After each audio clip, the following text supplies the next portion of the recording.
Hello,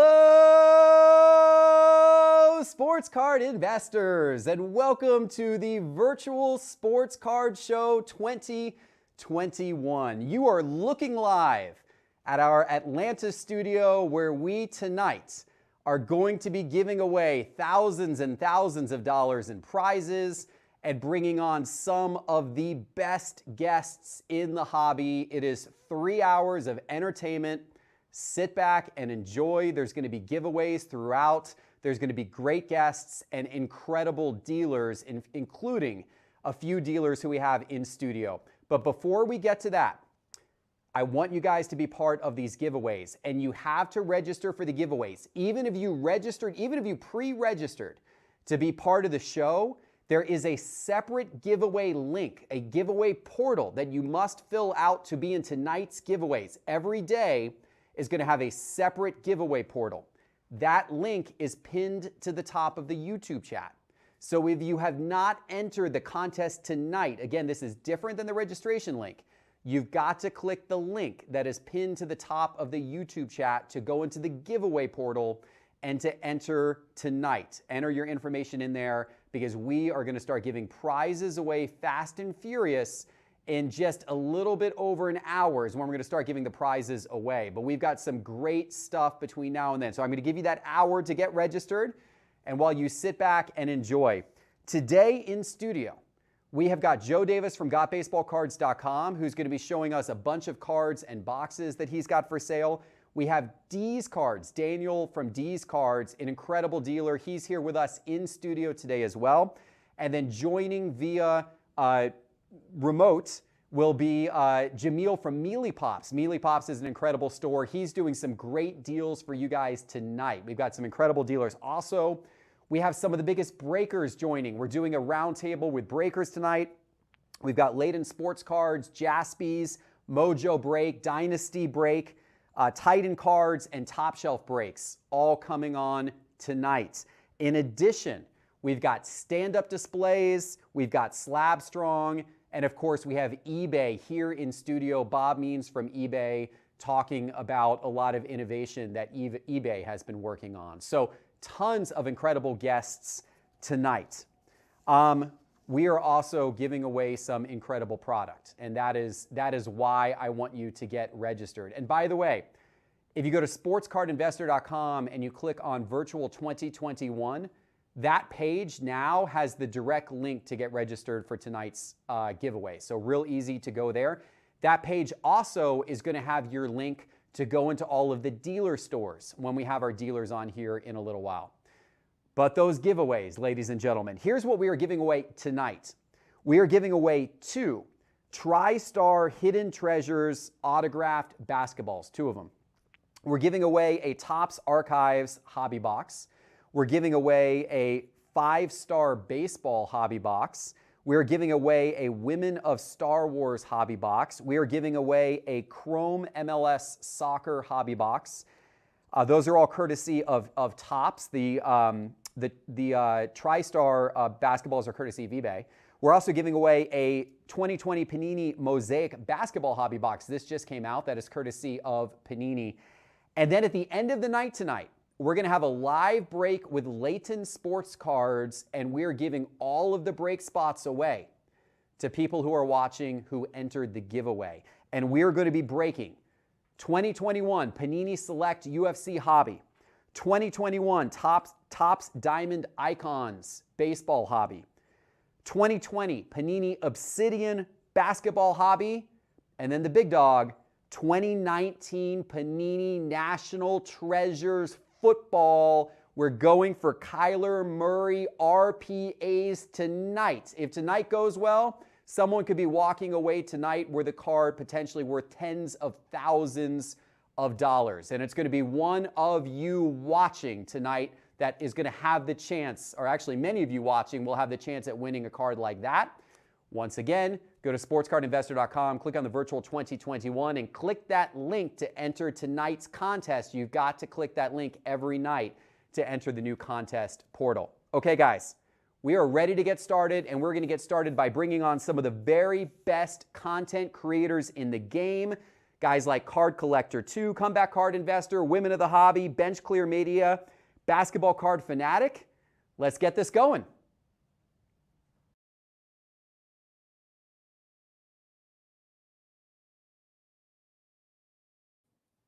All right, everybody, you are going to love this panel because we have some of the best content creators in the sports card hobby coming on the show right now. In fact, let's go ahead and get them on here. I am first joined by Ryan from Card Collector 2.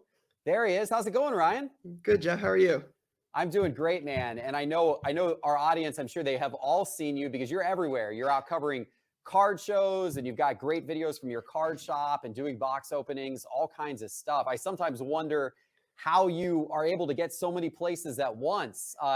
Tell everybody a little bit more about, for those maybe who haven't seen you, what you cover and how to follow you. Yeah, so we own a sports card and memorabilia shop in Columbus, Ohio, and a lot of our focus is around like the daily vlog life, right? Trying to give people an inside look at what it's like owning a card store, going to shows, different stuff like that. Really trying to create that vlog style about what it's like to be a entrepreneur in the card world. So if you ever want to follow us, you can follow us on really any sort of platform at this point. TikTok, Twitter, Instagram, YouTube, Facebook, etc. Almost anywhere, and it's all Card Collector 2.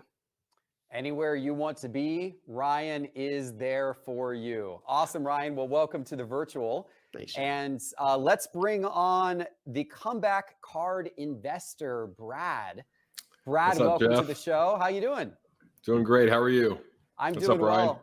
I'm doing well, man. And Brad, you've been a wonderful YouTuber. Your channel has gained a lot of following, I think in part because you mix your background in the personal finance space with the idea and concept of investing in cards. And so you got a lot of interesting kind of tidbits to share there. What made you get started with this and how can people follow you? Well, let's see. I started looking into cards in February 2020 when I realized that my life was super serious and I was missing my teen years, I was missing my childhood years. And when I started hearing Gary Vee talk about sports cards, I knew that I just wanted to learn more and more and more. And of course, with COVID, that was the tipping point to really go in on sports cards. And the more I learned, especially from you, and I remember driving to Vegas, just listening to your podcast early on, I was like, this is fascinating because it's like my adult self meeting my inner 10-year-old. And with some experience behind the camera, or I should say in front of the camera on YouTube in the past, and with my prior career in modeling, I was like, you know what, I might as well document my journey, just like Gary Vee says. And it's been such a wonderful ride. And so I'm mostly on YouTube as the Comeback Card Investor. I did start an Instagram, and I'm on there as well, the Comeback Card Investor, but I don't have the resources you guys have. So I'm a one-man show trying to make it work, but it's fun. Either way. Did you bring any cake with you tonight, Brad? You know what? I had an amazing pecan pie a bit ago, and I did take a picture of it. I think I posted it on Instagram, but not tonight. I've gained a couple pounds as the holidays have started, and now that we're into December. Yeah, fair enough. I'm in the same boat, unfortunately. So I hear you there. Had a little too much fun over Thanksgiving. Awesome. Well, the welcome. fat is going to your arms, though. I'm seeing it in your arms. It's just the camera. You know, it adds some muscle there. It looks good. Let's bring on Sam. Sam from Women in the Hobby. Sam, you play a very, very important role in the sports card hobby because you are trying to build awareness around the many great women who are actually part of this hobby, and you've done an excellent job of highlighting a lot of their stories on your YouTube channel. Tell everybody a little bit more about what you do. Yeah, of course. So my name is Sam from Women of the Hobby. And so as Geoff mentioned, a lot of what I'm trying to do is just bring awareness to other female collectors who may be out there. That was one thing when I first got in, I didn't necessarily see a lot of. So I just wanted to bring more awareness to these other female collectors. And then as mentioned, just trying to interview them on YouTube and also highlight other women on Instagram as well. Yeah, and I think you're doing like a woman in sports card of the week on Instagram. I've seen those profiles every time you post them. Really great for you to bring that awareness. Yeah, definitely. Just like trying to do consistent posting with other women and just really trying to meet a lot of other women too, trying to cultivate somewhat of a community as well. Awesome. Well, welcome, Sam. Now let's bring on one of the OGs when it comes to maybe the OG, I don't know, when it comes to podcasting in the sports card hobby, certainly one of them, Ty from Breaker Culture and Bench Clear. Ty, I've told you this before, but when I got back into cards, I consumed all of your content like a fire hose. I went back and listened to every single one of your Breaker Culture podcasts. And that's kind of what got me going and got me started. And I still listen to them to this day. Always great content, tons of interviews with really interesting people. What are you up to now with Bench Clear and also with Breaker Culture? Yeah, the same thing, man. Just telling people stories. I think that's what I started doing 4 or 5 years ago. I started interviewing breakers, right? That group breaking space 4 or 5 years ago was kind of that ugly stepchild. Nobody in the hobby wanted to like accept them. And so I started interviewing them and telling the stories, and it evolved to analytics and to interviewing other people in the hobby. And here we are, still putting out content. So thanks for having me. Appreciate it. Yeah, thanks for joining for sure. And last but not least, let's bring Adam on. You guys may know Adam from the Basketball Card Podcast, or you may actually know him as the entrepreneur behind the new Basketball Card Fanatic magazine, which is a pretty outstanding magazine. This was the November issue. The December issue is out now. But this is an absolutely outstanding magazine that Adam put together, issue 15 now. Adam, tell everybody a little bit more about what you do. Well, first, thanks, Geoff, for having me, and it's good to hang out with all of you good guys here too. So I'm just an obsessive basketball card collector. I'm a lifelong collector. Basketball is the only sport that I've ever collected, and I've over the years looked for different ways to share that passion with other people. So I did a podcast and still do that from time to time. But the thing that we've been working on this last year and a half has been Basketball Card Fanatic. And Basketball Card Fanatic has been an absolute blast. We engage with all different passionate basketball card fans throughout the community to create a monthly magazine that's both available in digital and in print. It is really hard. Print is hard. That's what people told me at the beginning. They were right. It has been super hard, but we love it and we have a lot of fun with it. And the next issue is coming out here in the next few weeks, and that'll be issue number 16. So grateful for those of you who've helped sponsor and sustain the magazine, and those of you who are subscribers out there. It's been a lot of fun. Absolutely. And I know, Adam, you came with a special offer for anybody watching tonight who might want to subscribe to this magazine, which I highly recommend they do, because it's just full of incredible articles about all aspects of basketball card collecting. Promo code SCI, I believe it is, 50% off your first issue. Is that right, Adam? Yeah. So SCI for your first 50% off. Or 50% off your first issue. Actually, I should know this. It's either SCI or SCI 50. Forgive me for not knowing that. But 50% off your first issue. Just go to bcfmag.com and enter one of those two promo codes when you get to the pay screen. And then if you like it, stay subscribed. And if you think that it's a waste of time, then you're welcome to go find another cool basketball card magazine. Yes, there are so many options out there. Awesome, Adam. Well, welcome. And hopefully we get you some new subscribers tonight, because it's definitely a worthwhile magazine, bcfmag.com. All right, guys, I want to start. Let's talk a little bit about what we've seen in the sports card hobby this year. Then we'll talk a little bit about next year. Then we'll talk a little bit about content creation for anyone out there who's maybe thinking about jumping in the content creation game. But this year was an interesting one. The year started with the sports card hobby red hot, the hottest it has ever been the first couple of months of this year. Prices setting all-time records. It seemed like it was on the headlines of ESPN about all these sports cards. CNN even was covering sports cards and what they were selling for. Then things cooled down a lot, right? As you got into March, and especially April, May, June, July, we saw a big cooling off period. Recently, we've seen things level off. It seems like certain types of cards are still kind of soft, like base cards, that type of thing. Other cards are picking back up a little bit. I'm curious to get your perspectives on kind of what you've seen this year and what you might think going forward. Ryan, let's start with you, because as a card shop owner, I'm curious how the volatility in the market actually affects your business, since you deal with buying and selling product all the time? Yeah, it's definitely a tricky situation to kind of manage really, because with the volume we try to keep up with having stuff in shop and on eBay and live sales and at grading and so many things, as the market fluctuates so much, it's tricky to kind of uh, to monitor really, because again, somebody has a good game and the market is so volatile right now. If you have a good game, their stuff goes up, 30%. If they have a bad game, it drops 40%. It's definitely something that we try to manage the best you can. There's no way, like when you're as involved in the market as we are and you buy as much, like you'll never hit every home run on every single player. You're gonna miss on a lot.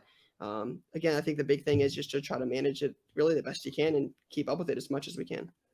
Now, since you're constantly buying and selling cards, are you trying to not hold cards for too long because you risk a market downturn maybe affecting the price of your overall inventory? Or do you figure you're going to get the upswings alongside the downswings, so you're not as focused on kind of how quickly you're turning your inventory over? Yeah, so we don't I don't pay too much attention to like if a guy's going to go up or go down. We try to, like, when we buy stuff, since a lot of like what we like to do is we'll buy like bulk lots where some things you're going to do well on, some things you may not do as well on. But that's really why I try to not get as involved a lot in a lot of the newer guys, right? The guys that you can hit the home runs on.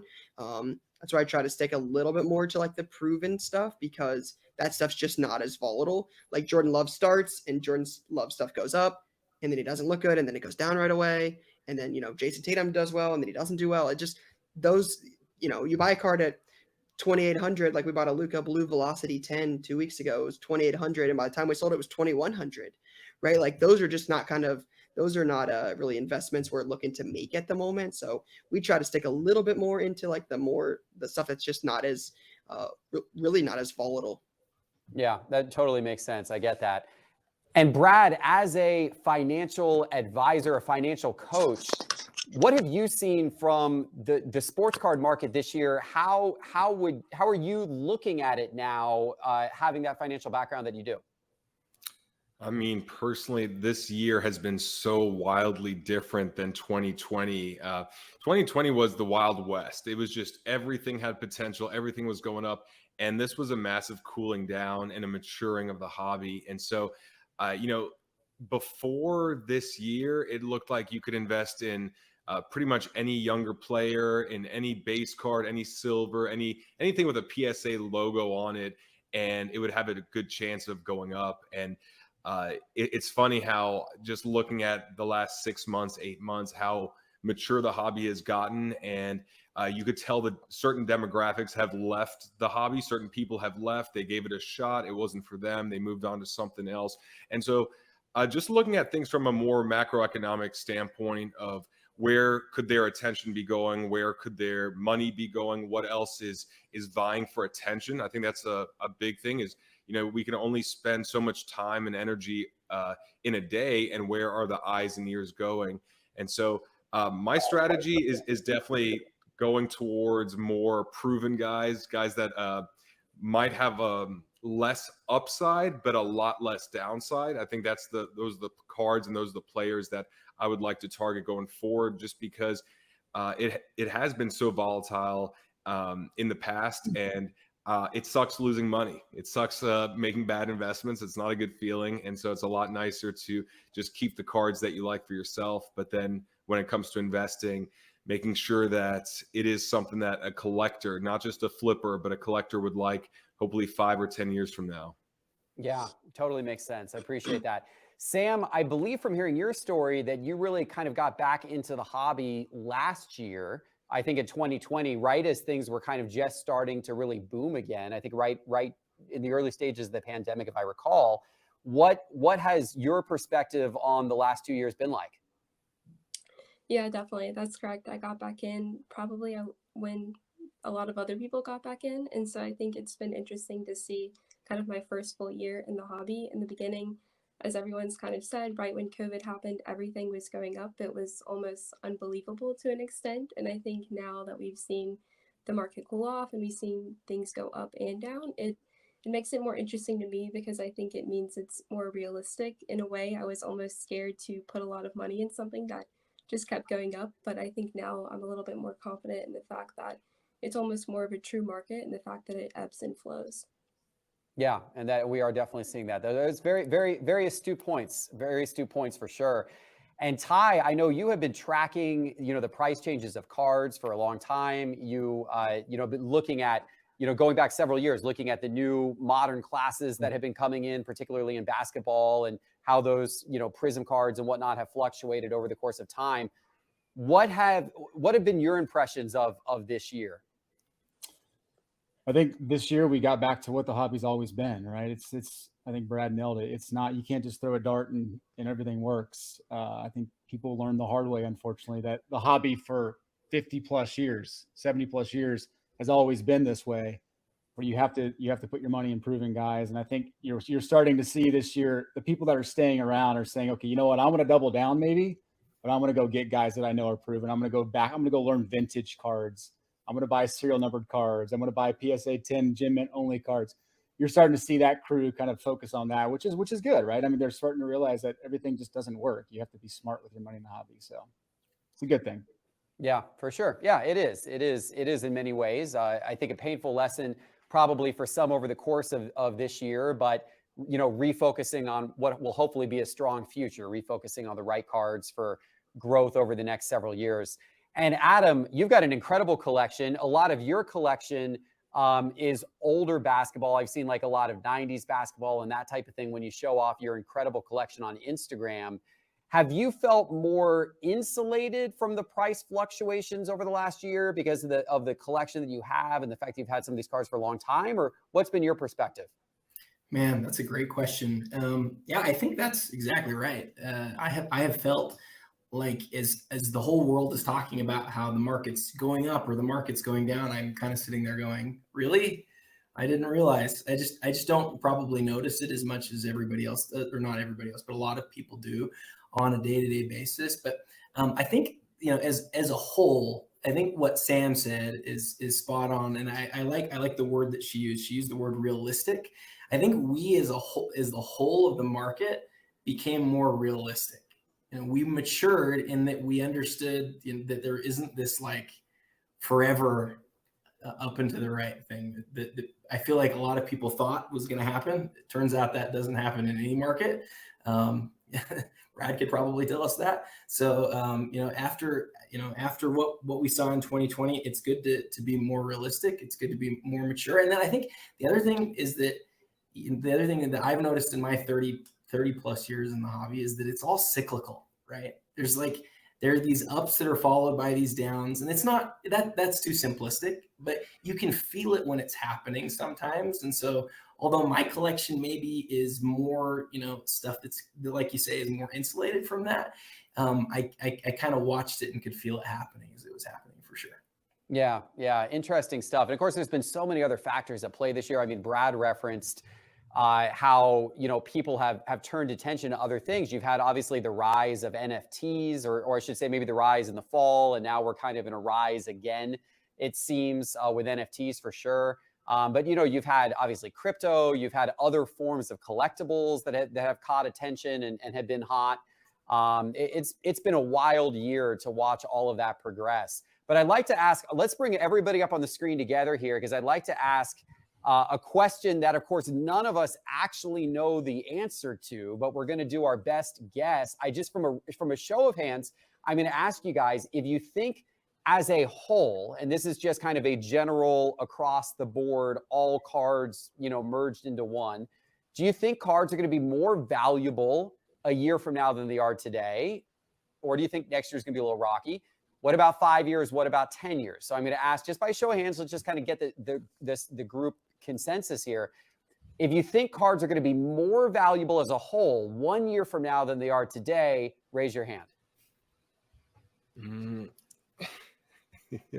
Okay. I'm kind of slightly shaky with my hand too. I'm kind of like Brad. So a little bit of a mixed reaction there. Yeah, that's interesting. Of course, that's a very big generalization. You probably are going to see certain categories of cards go up, and you may see others go down. Who knows? But what about 5 years? How's everyone feeling about the longer term future? Or are you feeling uncertain with all the fanatic stuff happening and who knows what's it going to look like? If you feel like cards are going to be more valuable in 5 years than they are today, raise your hand. Like A little bit of hesitation. Okay, that's interesting. And then finally, let's look 10 years out. If you think cards are going to be more valuable 10 years than today, raise your hand. I just hope I'm alive. just from inflation. Well, sure. Ryan, you showed a little bit of hesitance when you were kind of looking out into the future, right? You were like, I don't know, totally know, 5 years, 10 years. But you also are very heavily invested in the hobby since you obviously own a card shop. What is your, what's your hesitation there? What do you think the future may or may not hold? Just a lot of unknowns from, like you said, the Fanatics deal, right? We don't know what that looks like. I think if it's easy to look forward and say this is going to be, I don't want to be doom and gloom here. It's, it's so easy to look forward and say like, hey, this is going to be amazing. The market's going to continue to go up. But look back 5 years 5 years ago, like Jordan Exquisite patch autos at the National were $2,000. You were trading those back in the day for Zeke autos and Dak autos. Like I was there, I watched it happen. So to say 5 years from now, Michael Jordan Exquisite autos are $100,000 now, and 5 years ago they were $2,000. What's to say that they don't go back to $2,000? I'm not saying Jordan autos are going to drop to $2,000, but it works like Adam said, this is cyclical. Things go up, things go down, and as you mentioned, Geoff, there's been other attention and other things like crypto and NFTs and other alternative assets. Does that move attention elsewhere? I'm not sure. I'm pretty optimistic about the market. I like cards. Like you said, I'm heavily invested in it, but I'm just not one to immediately put up and say, yes, cards will be worth more as a whole 5 years from now. I think there's a lot of unknown. Yeah, that makes sense. Brad, you were a little more hesitant in like the 1 year outlook. You were kind of like me, your hand was shaking a little bit. What is your, why are the uncertainty about the next year? You think prices still need to shake out a little bit? Population counts are getting too high. What are your thoughts? It's the pop counts, because overall money entering the hobby could be higher in a year's time than now, but per card that could be diluted because we still don't know what's coming out. And GemRate puts out a lot of great information on how many cards are being released per week and per month, and the numbers are staggering. So it's like, it could be a Kyler Murray, who is my best example of a player who is playing well, who's in the MVP discussion, and yet his cards, when I bought them, they were like January, February, and they were about $400 for a Prism base 10. And the prices are actually lower now than back then, even though he's playing so well. So I always think about how many cards are going to come back from PSA, BGS, and all the others. And the price per card may well be lower in a year's time, even if there's more money and interest in the hobby. And so until all the backlog is taken care of and we have a good number of cards going in and coming out every month, I don't feel confident in those cards. Now, the super rare stuff is a different story, but the average card, that $100 to $2,000 card, I don't know about. That's fair. Ty, do you share that concern? Yeah, I do. I don't think I'm not net positive for the next year. Like, it's a hard no for me. I just feel like there's a lot. We're in the middle of an identity crisis in the hobby right now. Like, we're trying to figure out who we are as a hobby. And I think it's going to take some time for that to happen. And I think the gap's widening between the upper end stuff and the lower end stuff, like the middle ground. We'll see where it shakes out, but that gap is getting bigger. We'll see what happens, but I'm definitely not bullish for the short term. Yeah, I mean, that's a fair point. The data shows, when I look at like graphs and market movers and that type of thing, it clearly shows a continued separation between your base cards, especially, which continue to drop, continue to be soft. But at the same time, you've seen certain types of cards like kabooms and downtown cards and other types of, some of the serial numbered cards, a lot of the really high end cards, you've seen that stuff actually continue to rise in value over the last several months when the overall market has been relatively soft. Things have been going down. So there does seem to be more of a separation. I'm even seeing it in the data between Prism Silver and Prism Base, where there seems to be a little bit of a growing gap, at least with certain types of cards, between silvers and base cards. Silvers are holding their value a lot more. Of course, a lot of that probably has to do with population and the fact that there's so many bases that are now coming back from PSA. Interesting. Adam, are you obviously kind of as a collector of a lot of this stuff, you did seem optimistic about the future. And is that just because you've seen this for a long time and you feel like, over time these cycles will continue, but the hobby is going to continue to go in generally a good direction?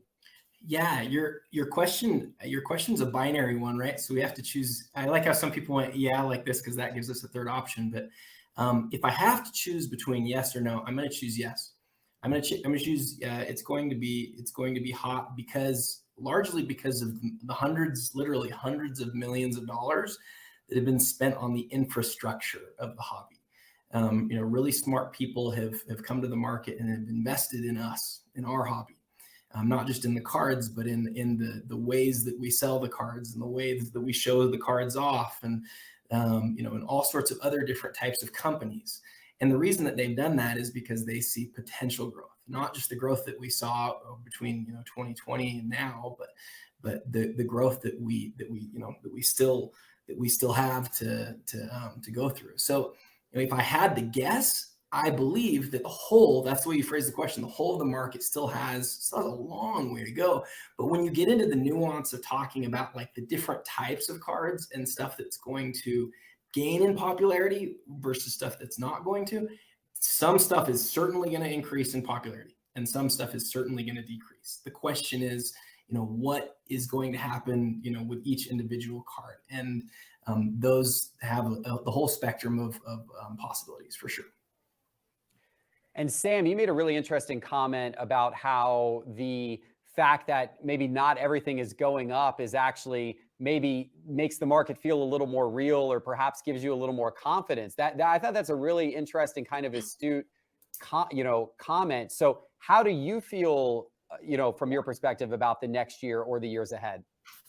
Yeah, definitely. I feel like in the next year, I'm a little bit more concerned. Mainly, I think Brad mentioned the population count, but also the print run. I think there's a lot more products we can see. I think one thing that I've seen more recently here is just the retail product that you can actually find in stores now a little bit more. So I think that's interesting. So I think in the next year, I'm a little worrisome, but in the long term, I'm fairly confident. I think the bigger cards are going to get bigger, whereas maybe some of the smaller cards may become part of that junk slab era. Yeah, these are great thoughts, guys. I appreciate you sharing all of them. And I'm with one of the comments that Adam made really has been something that's resonated with me around the fact that there's so much money being invested into the infrastructure of the hobby. And when you see a company like Fanatics come along and pay these exorbitant amount of money, to get the contracts long-term and getting the sports teams involved, to me, that gives me a lot of confidence about where things are going to be 10 years out. What I don't know is where things are going to be a year or two out. And it may be bumpy when Fanatics gets involved. There's a lot of questions that remain to be answered, like Ryan said. But I do feel like, I'm going to put my chips where the money is and where the money's going. And as a whole, with that amount of money being invested in the hobby, being invested in the infrastructure for the hobby, I'm hopeful that 10 years from now, things are going to be a lot stronger than they are today. I'm keeping my fingers crossed on that one for sure. Okay, so we talked a bit about, the sports card hobby and what things have done, but I want to talk a little bit before you guys get out of here, guys and gals, I should say, apologies, about content creation and the fact that all of you have had the success that you've had across different channels and doing it in different ways. We've got some folks on here who are really big, podcasting. We got some folks who are really YouTube focused. We've got Ryan who got, kind of cut a lot of his teeth initially on Instagram and has an incredible Instagram following. I'm curious, what is the advice you would give for somebody out there who might be watching today, who is fascinated by what you do and might be interested in getting into content creation on their own? Sam, why don't we start with you? Yeah, definitely. I think one of the biggest things is really to follow the content creators that you want to be like. I think imitation in some forms is the best flattery. So, or the biggest, I think that's the saying, something like that. So, I think that's one of the biggest things is, initially before I started my content journey, so to speak, I was watching a lot of other content creators out there and seeing what they did and seeing, okay, this is what I like that they do, this is what I don't like. So really just seeing what else is out there and kind of how you can make it and tailor it towards what you want to bring and what you think will bring value to the hobby. Awesome advice. Thank you, Sam. Ty, how about from your perspective? Yeah, I would say number one, know your strengths, like know what you're good at. I would say be genuinely curious when you're putting out content. People realize authenticity pretty quick. When you have a genuine curiosity in people, things, it comes out. And then I would say set goals. Be very practical with the goals you set and try to achieve them. And when you're putting out content, if you're going to put out 10 a month, put out 10 a month and stick to it and try to achieve it.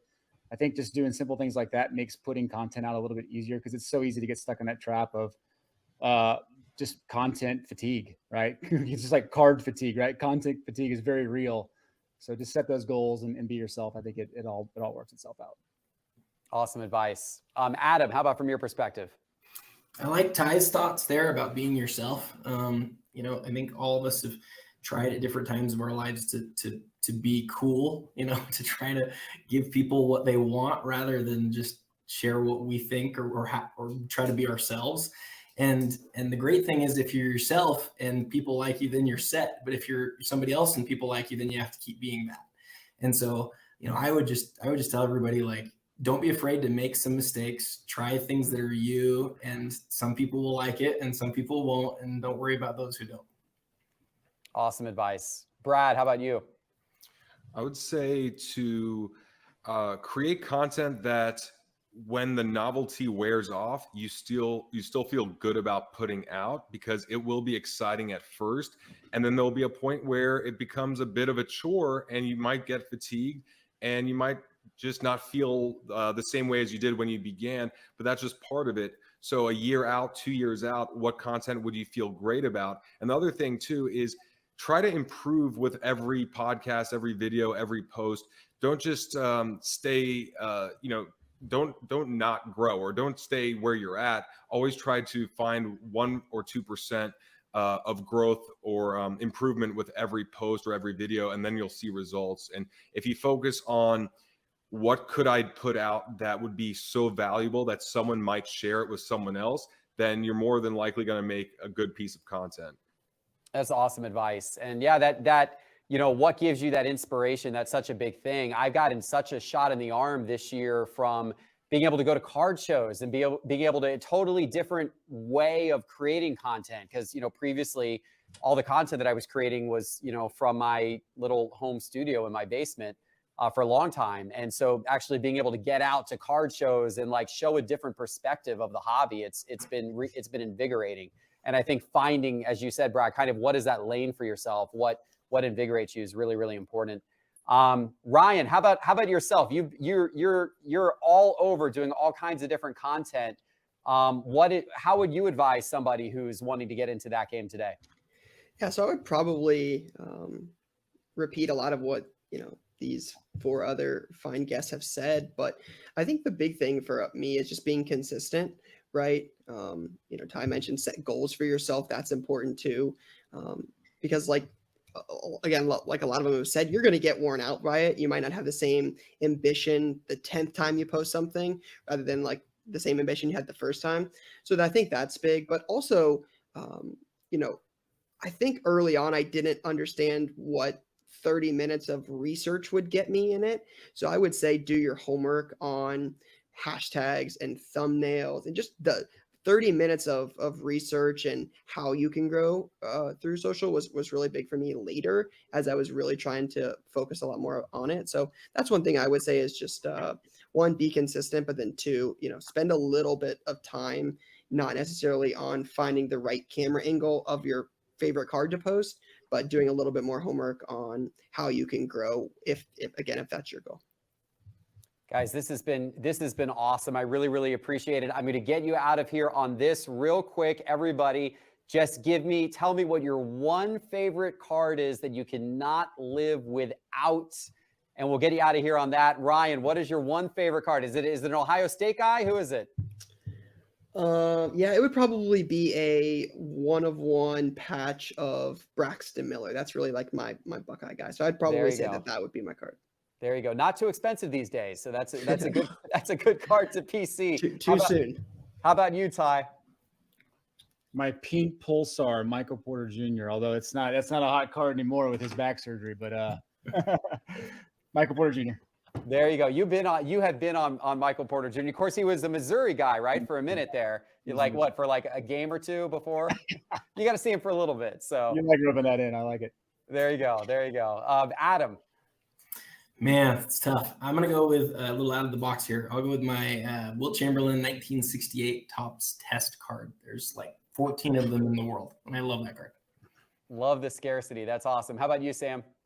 Yeah, for me, I'm a huge Carolina Panthers fan, so I like my Luke Kuechly rookie autograph. It's one I'll always keep. There you go. One of the great linebackers for sure. And how about you, Brad? Well, if I got into this hobby before 2020, I would have this ridiculous collection. However, my favorite card is my 96 Topps Kobe Bryant, and it's only a PSA 9. It's not a super rare card, but I actually picked that out of a dollar bin at First and Sports Card Shop in Tampa when I was maybe 11 years old, 12 years old, and I got such a high off of finding that has become my most treasured card. That is awesome. What a great story. Awesome, guys. Thank you so much for sharing all of this. I know the viewers love it, and really appreciate you guys joining the virtual holiday sports card show. Have a great evening and keep creating the awesome content. You guys are doing great. Thank you. Thanks, Geoff.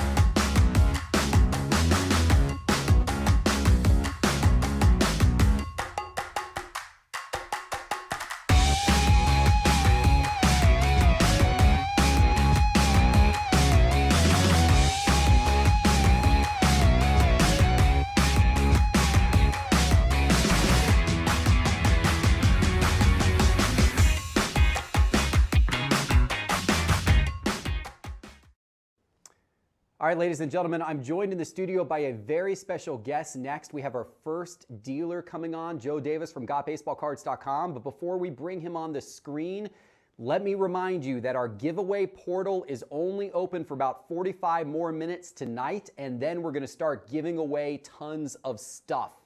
So if you have not yet entered, this is different than pre-registering. You've got to go to today's giveaway portal. There's a different giveaway portal for each night, and it's linked at the top of the YouTube chat. You can also get there by going to sportscardinvestor.com and clicking on Virtual 2021 in the main menu bar. Enter the giveaway tonight.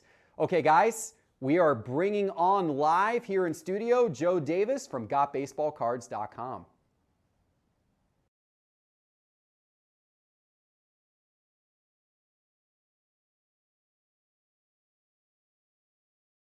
Welcome. Great to be here, Geoff. Yeah, welcome in. Welcome into the studio here. It's great to see you live. Joe's right over here, just over my shoulder here. Joe, I know you got some great cards you're going to show the audience tonight. We're going to do some deal making tonight. Hopefully, get some great holiday gifts maybe for the audience tonight.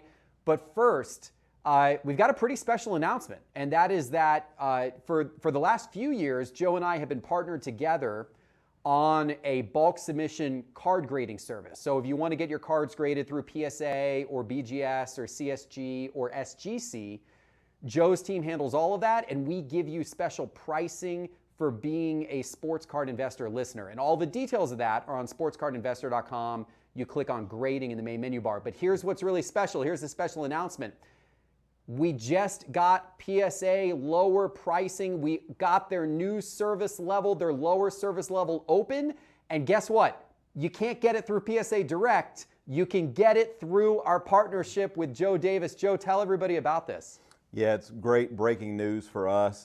You can submit to us now For PSA's regular service, it's finally opened back up. It's dropped down dramatically from their previous level. So you now can send through us at $110 a card or $100 if you're sending 10 or more. That includes grading, shipping, insurance back and forth from PSA. So we're very excited because we've had many customers with cards sitting on the sidelines waiting for this level to open up. So we're already being inundated with phone calls and emails of people wanting to submit at this level. And they are limiting us to only 300 cards a week. So we encourage those who want to get those in, get them to us as quickly as possible. We're going to be processing them on a first in, first out basis. Okay, so you heard, we can get your PSA cards graded. If you send us at least 10, we can get your PSA cards graded for $100 a card. That is the cheapest rate going right now. You can't get that direct through PSA yet, but you can get it through our special grading partnership here at Sports Card Investor. Go to sportscardinvestor.com and click on grading in the main menu bar. First come, first serve. Do it quickly before all those slots fill up of people who can get that special deal. Awesome. Well, Joe, I'm excited about that, but I'm also excited about the cards that you've brought with you tonight. Now, I know some of these are for sale on your website. Some of these are for sale on your eBay store. Right. And we've got a link on our website. If people go to sportscardinvestor.com and click on the virtual 2021, there's a link there to go off to the eBay store of all of the dealers who are going to be participating today, tomorrow, and Wednesday. And Joe, tell everybody how else they can find these cards tonight. Yeah, if they're searching for our eBay store, it's pretty easy. All over social media and on eBay, we've got baseball cards. And so we're going to be showing a small sampling of some of the great graded cards that we have on eBay right now, and then we'll also give a sampling of some of them that we have on gotbaseballcards.com, as well as some of the hot new boxes that have just come out that we also have featured on the website. So if they go to our website, for the ones I'll be showing later, there's a link right to a virtual page for the products we have offered there. Okay, so gotbaseballcards.com has a virtual page linking to some of the eBay items and some of the boxes you have for sale today. Let's see some cards, Joe. This is a card show after all. You're going to be showing everyone the first official cards of the Holiday Card Show. All right. Well, I went vintage, old school tonight, starting off with a 51 Burke Ross Joe DiMaggio, SGC 2.5. As you know, we're doing a ton of business with SGC grading right now as well. Got a 53 Topps Willie Mays, PSA 4. Beautiful, beautiful card of Willie Mays. 55 Topps Jackie Robinson, PSA 5, of course from the year the Brooklyn won the World Series. Beautiful Jackie Robinson card. 57 Topps Mickey Mantle, SGC 6. 57 Mantle, beautiful card of Mantle there. And one of the all-time classics, got to meet him a couple times, 63 Pete Rose rookie card in a PSA 5. Beautiful classic Pete Rose rookie. And when you talk about classic 60s rookies, we've also got the high number 67 Tom Seaver for just under $3,000 in a beautiful PSA 7. Very tough grade on that card. Very tough to find that one well centered. And when you talk about rarities, I've only owned one of these. Just got this recently. 69 Topps Super. It was a test issue. 69 Topps Super Reggie Jackson rookie. PSA 9. Incredibly tough card. I've never seen that one before. Yeah, Test issue card. Interesting. Yeah. Talking about tough cards from the 90s, there's not many of them, but we've got a 91 Don Mattingly Desert Shield in a PSA 9. Very popular set. Yep. Got a couple of MJs with me tonight. 85 Starlight All-Stars. 1985 MJ BGS 7.5. Card you don't see very often. And I've also got a 9.5 on MJ from the 86 Star Jordan set, the career highlights card in a BGS 9.5. And one of the toughest upper deck cards you will ever see, the 91 Upper Deck Michael Jordan promo card. This was the test issue for the 91 Upper Deck basketball set. The pop report on this one is under 100. There's been less than 100 PSA 10s ever graded on this card. Very tough card in a PSA 10. And we're talking about NBA greats. We've got Kobe Bryant Topps rookie, BGS 9.5, just under $1,000. Beautiful, beautiful Kobe rookie.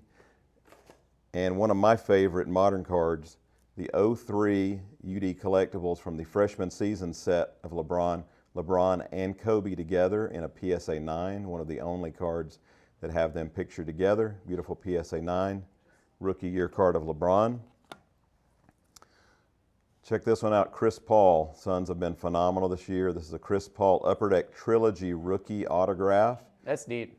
Beautiful card in a BGS 9.5. How much is that one, Joe? That one's $945. I got to think about that one. I think Chris Paul stuff is underappreciated and undervalued. Yes. I recently bought one of his Topps Chrome Refractor rookie cards, a high grade, and man, I just think I'm interested in buying more. So that's a good one. Yeah, we'll see if someone beats me to it tonight. Yeah, we've got a 18 Prism Ruby Wave Luka BGS 9.5 for $2,300. Beautiful card. We've also got, moving to some football, 76 Walter Payton PSA 8, iconic rookie card of Payton. That's a really iconic card. I love that card. And I love these. The first year Bazooka comic card of Tom Brady in a PSA 10. These have caught on lately. They're very popular. I actually haven't seen the Brady one. I've seen the LeBron one. I've got one of the LeBron ones. I haven't seen the Brady one. Yeah, PSA 10 and a Brady. Interesting, cool. And for modern football enthusiasts, we've got a gorgeous 2020 Chronicles Herbert Prism Black Orange Auto. Orange Auto, PSA 10 auto grade and card grade. Numbered to only 75. Beautiful Herbert rookie. And we've got a tough 01 Upper Deck Tiger promo card in a CSG 9.5. Of course, we also represent CSG as well as SGC, PSA, and BGS. Again, all the cards I've just shown are on eBay. I'm going to hit you with a couple others here. This is another test issue, the 71 Topps Greatest Moments, Willie Mays, in a 7.5. Very, very tough card. Rarely see these. And we're going old school here with a vintage exhibit of Jackie Robinson. These were issued between 1947 and 1966. Classic Jackie Robinson in an SGC 4.5. Got high grade 86 Topps football pack. 86 Topps football, of course, Jerry Rice rookie year in a Mint 9, PSA Mint 9. And finishing up the eBay cards, I've got a beautiful 1952 Redman Tobacco Ted Williams in a PSA 6. We're soon going to be launching about 100 different cards from that set on eBay in the coming weeks. And now all those cards, if you're interested in buying any of those, you can go to sportscardinvestor.com, click on Virtual 2021 in the main menu bar, and from there you can link out to the eBay store, which has been set up specifically for all of the dealers, Joe and the others who are coming on this show. Joe, are those all fixed price, or are you those taking... Those are all fixed price. All fixed price. We do take offers, so we'll listen. We're flexible. You take offers as well. We'll okay, listen. so if any of those caught your eye, you can go buy it right now, or you can go put it in an offer if you want to try to negotiate a little bit. Of course, you stand the risk of somebody else watching potentially scooping it up. Okay, awesome stuff. And you brought some boxes with you too, I think, Joe. Yep. Moving on to all these items about the show are featured on our website, gotbaseballcards.com. We'll start off with some hot new releases, some products. We've got a dozen or so of each of these available. We've got the new Contenders Optic for only $525. We just had someone pull a beautiful LaMelo auto printing plate out of one of those. Nice. We've also got the Mosaic, brand new Mosaic basketball. Those are only $695. I believe that's one of the cheapest prices you will find on the web. Those just came out as well. Is that the Hobby? That is the Hobby. We're giving one of those away during tonight's broadcast as well. We will be giving one of those away. So make sure to use that portal to enter tonight's giveaway. Again, the link is on top of the YouTube chat. Click that and enter the giveaway portal for tonight to make sure you're registered. All right, we've got the new Chronicles basketball Hobby for $325 a box with 2 autographs. We've also got the new XR football with 2 autos and 1 memorabilia for $375. That's a fun product. It is. Yeah. Always a great seller for us. Yeah. And these releasing tomorrow. Topps Chrome Black just came out. Just got those in. Be shipping those out tomorrow. Topps Chrome Black for $135. And the brand new Heritage High Numbers also releasing tomorrow. Be shipping these out tomorrow for $95 a box with an autograph or relic every box. And those are those nice on-card autos, right? The red ink. Can be, yeah. Yeah, I mean, if you pull one, not guaranteed one, but those are the real one autos, I believe those are. Yep. Yeah, nice cards. And one last box, one of our best-selling products, A Word from the President. I don't know if you've seen those. I have. People chase these, huh? Oh yeah, we've sold a lot of them with an authentic handwritten word or signature from a president. Cool. Very cool product. And I've got a handful of other vintage cards and a few modern also on the website. These, if they go on gotbaseballcards.com, there's a link right there to take you to the page to see these. We've got a 52 Topps SGC 7 early win. Incredibly high grade for a 52 Topps card. Beautiful 53 Topps Satchel Paige in a PSA 4. Another beautiful 53 classic Jackie Robinson card number 1 in an SGC 3. One of my all-time favorite cards, this is in BGS, 53 Bowman Color Pee Wee Reese in a BVG 5. 54 Jackie Robinson in an SGC 5. That's a cool card. Just over $1,000. Beautiful Love that card. Love that card. Classic 56 Willie Mays, SGC 3.5. Again, as we talked, we do a ton of business with SGC right now at only $30 a card. We are receiving thousands of submissions for them. Yeah, in fact, $29 a card if they... In quantity. In quantity. And again, go to sportscardinvestor.com, click grading in the main menu bar, and you can see that deal on SGC grading, and as well as that brand new pricing level for PSA that we are debuting today of $100 a card. If you submit in bulk, you cannot get that price yet direct through PSA. That's right. Another beautiful SGC, 58 Topps Mickey Mouse All-Star, SGC 5. 58 Roberto Clemente, SGC 4. The other great thing we've been experiencing with SGC is they've been giving us phenomenal turnaround. At that rate, Geoff, we're getting them back in under 2 months. Usually it's about 6 weeks, which has just been outstanding. I've been, I've gone to a bunch of card shows recently. We were just talking about this, and I now see a lot of SGC out on the show floor. A year ago, well, pre-pandemic, I should say, you would never see any SGC on the show floor for like modern. Now there's a lot of modern, and so I think that's helped its prices in the secondary market, and I think you're seeing SGC become a lot more respected as a grading choice for modern and ultra modern cards, and so that's been great to see. Yes, absolutely. Got a handful more. I'll show you 63 Topps Bombers Best with Mantle, SGC 7. 67 Mantle in an SGC 3 for $225. Classic Johnny Bench Rookie in an SGC 3 for only $165. Another one of those super rare 69 Topps Supers, this in an SGC 8.5, Brooks Robinson. Got a little bit of modern for you here. We've got a beautiful Chris Bryant Archives Buyback Auto, number 4 of 5 in a BGS 9.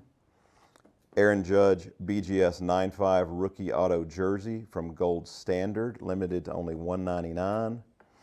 Got a couple other basketball for you here. We got a Dr. J Rookie, 72 Topps Dr. J SGC 2. Classic. Classic card. Nice.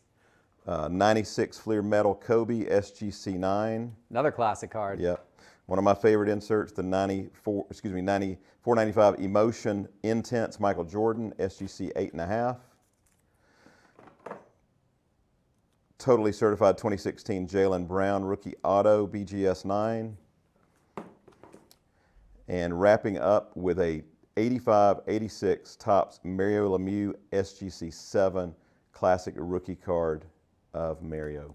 It is, and I was just in Canada at the Sport Card Expo in Toronto. You ever been to that show before, Joe? I have not. I've heard a lot of good things about it. Have not been to that one. It was truly a wonderful show. It really was. I was blown away by how awesome everybody in Canada was. Just had a great time in Toronto for a few days, and the show was really, really cool. And it was really neat getting immersed in hockey. It's obvious. I mean, obviously, it's such a big deal up there. But you go to these shows in the South in the U.S., and I mean, you're lucky to see literally a single hockey card on the entire show floor. Right. And then you go up there, and it was like probably 90% hockey, 85% hockey. It was really cool to see. And the hockey market is strong up there, and it just makes me think, like, if you look at the hockey sales numbers in the U.S., they're so distant compared to the major sports, but also even compared to soccer now. And it kind of makes me wonder, is there some opportunity around hockey, from a standpoint, because I think you're seeing some of those hockey stars, their cards being undervalued compared to stars in other major sports. Yep. So that'll be interesting to track. Yep. For sure. So great being here tonight. Y'all are doing a fantastic job. So proud of your team. We're bringing this to collectors worldwide every year. Appreciate it, Joe. Thank you very much. Joe Davis from Got Baseball Cards, an absolute class act. You guys have seen him on the channel a bunch before. We've done a bunch of videos with him. Definitely check out his website, gotbaseballcards.com. And that grading service that we do with Joe is one of the best in the business, and now with some of the best prices in the business. At sportscardinvestor.com, click grading in the main menu bar. Joe, it's a pleasure. Thanks so much for coming on. Yep. And we'll see you back next time we do one of these. I'm sure probably before as well. Sounds great. Looking Awesome. forward to it. Take care. All right.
All right, you can hear me now. Hey, look at that. It's live TV, ladies and gentlemen. It's live TV.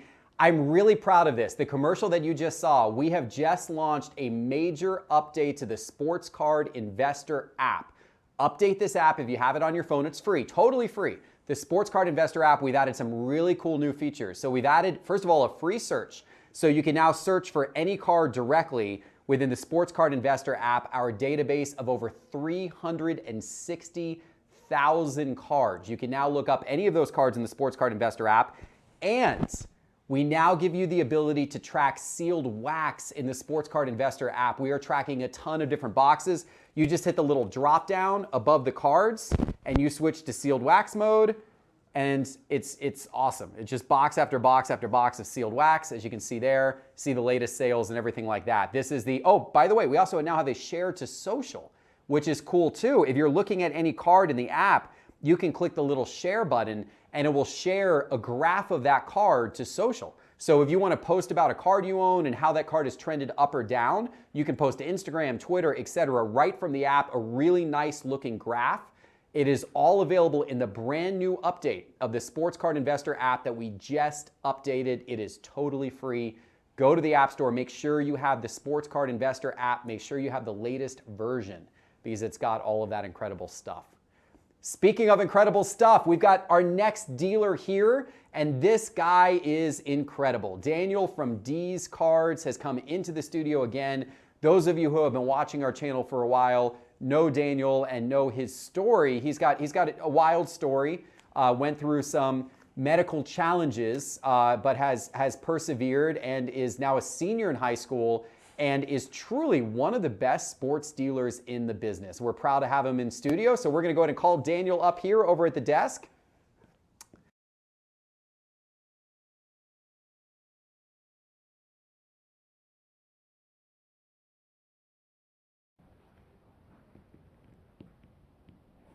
And there he is, Daniel, welcome to the virtual. Glad to be here. Yes, we quickly shuffled Joe off and we got Daniel on. Daniel, tell everybody a little bit about D's Cards. All right. So notice I already have a little bit of a tremor in my voice. I have an implant in my chest that goes all the way up to my vagal nerve, which stimulates basically just to prevent a seizure from happening. As you can hear it right now, it's going off. But anyways, I had developed epilepsy back in 2015. Fast forward to 2017, I had brain surgery to remove a lesion that was created back in 2015. In the hospital in 2017, I started collecting baseball, basketball, football cards. Fast forward to now, I've run a pretty big business in high school. This is my senior year, and yeah. Yeah, and Daniel's not, he is not kidding when he says he runs a serious business. I see Daniel at a lot of card shows. He's always got one of the best showcases on the card floor. He's got incredible inventory, incredible selection. So, you know, his story is wild. And if you want to hear more about Daniel's story, we did a video talking about Daniel's whole story on Sports Card Investors channel. Gosh, probably been about a year and a half, 2 years ago now on our channel. But you could search for Daniel D's Cards on our Sports Card Investor channel and see that video. But despite all of those past medical challenges and ongoing medical challenges, Daniel does not let that hold him up. He is only a senior in high school, but with a thriving sports card business. It's awesome to see.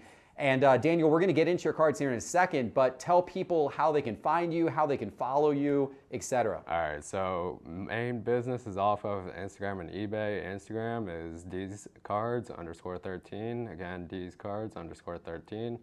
Facebook, there's a little bit on there as well. These cards, I believe, it's just that 13 without the underscore. And on eBay, it's dscards_13 as well, just like Instagram. Awesome. Go give Daniel a follow. dscards_13. Go give him a follow. It's truly worthwhile to follow this guy. Do lots of Instagram live sales every Friday night, actually, from 10 to as long as we need. Run through almost 2,000 cards every night, probably over 2 hours, depending on Saturday schedule and what school does to me on Saturday. Daniel is an inspiration to us all. dscards_13. Go follow that on Instagram.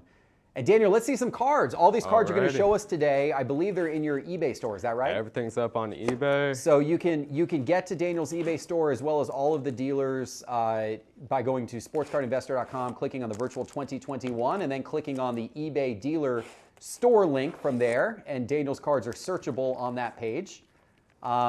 Yeah, so Daniel, let's see what you got. You always have a great selection. I'm excited to see what you brought tonight. There they go. And also, if you are watching this and want to hop in on an Instagram live sale, use the code SCI for 10% off your total on a live sale this Friday, whenever you'd like, every Friday, unless something pops up. Cool. All right, let's get this thing started off with a Dirk 10/10 game used patch auto. Super cool card up person. Next up, we have an Aaron Rodgers rookie auto from 20. I cannot see that well. Rodgers, 2005. 2005 rookie foundation out of 175. Next up is a Wander Franco PSA 10. All the sticker prices are just what they are listed up on eBay for. Feel free to make an offer. I will try to respond to those as soon as possible. This is out 50, PSA 10. Next up is a Zion second year out of 35. Super nice set from Impeccable. Next up is a Devin Booker 101 from 2018 Optic, PSA 10. Obviously a pop one. Next up is from, let's see, it is, pardon the dumb tag on the back. It is from 2008. Number 215, Paul Pierce, exquisite auto, patch auto. Exquisite, nice. Sick patch on that as well. Yeah, cool, very cool. Ja 1 of 5, pop 1, rookie. Super clean card up in person. Insert.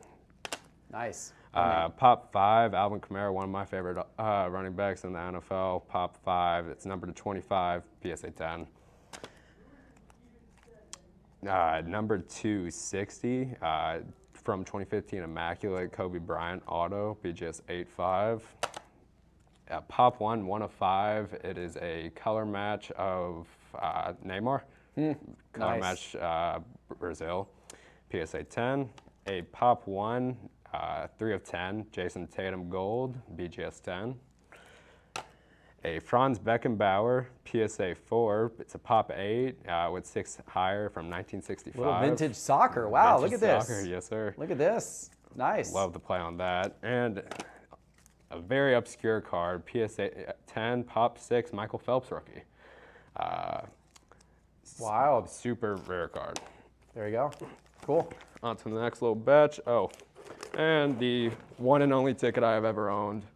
It is a 2016 NBA Finals Game 7 ticket, PSA 9. It's a Pop 83 from the LeBron block it's LeBron's block on Andre Iguodala.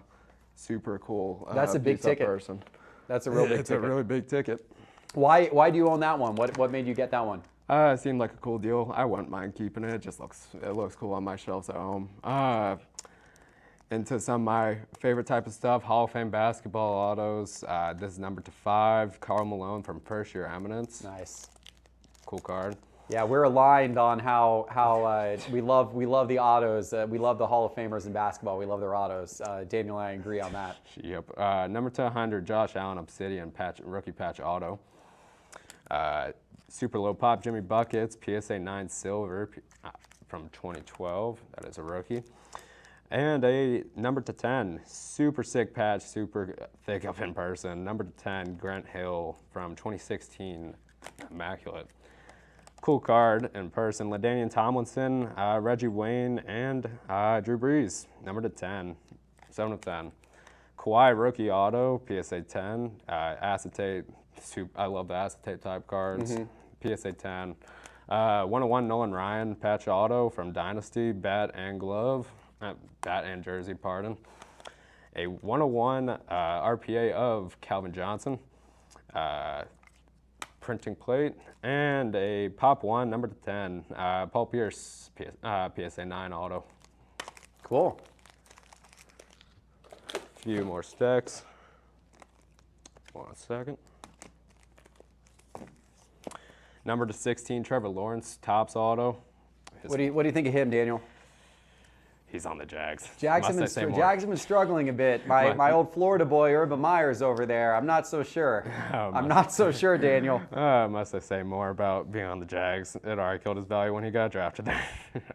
Joe Thomas, 3 of 3, game use patch, super cool in person.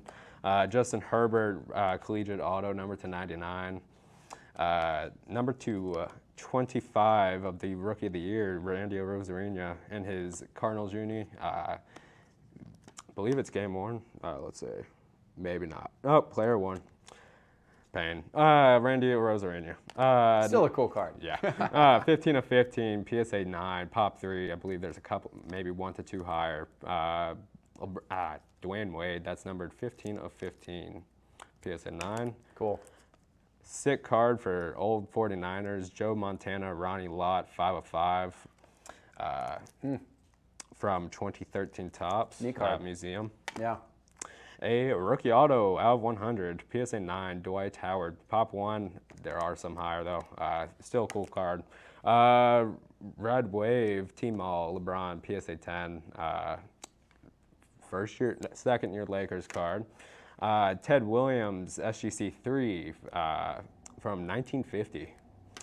A Russell Westbrook auto. I was contemplating even bringing this since he's gone crazy down in value as of recent, but still super cool card of someone that hasn't signed in at least 9 to 10 years. Russell Westbrook patch auto. Jason Tatum startups. It's an insert from his rookie year, Pop 15. A Jordan Refractor RCR BGS 9.5. These aren't numbered. It's in his Wizards uni though, which I believe those were only produced in 2 years as he was playing. Paxton Aronson, one of the bigger MLS rookies from 2021, number to 25, SGC 9.5. I believe that's a Pop 1 as well. And on to the last stack of cards for sale up on eBay. We have, it's not just this high-end stuff. There's a mix of 10 and up on eBay, and on Instagram we sell cards from 50 cents all the way up and go through thousands of cards a night, anywhere from 50 cents probably all the way up to about 10 grand.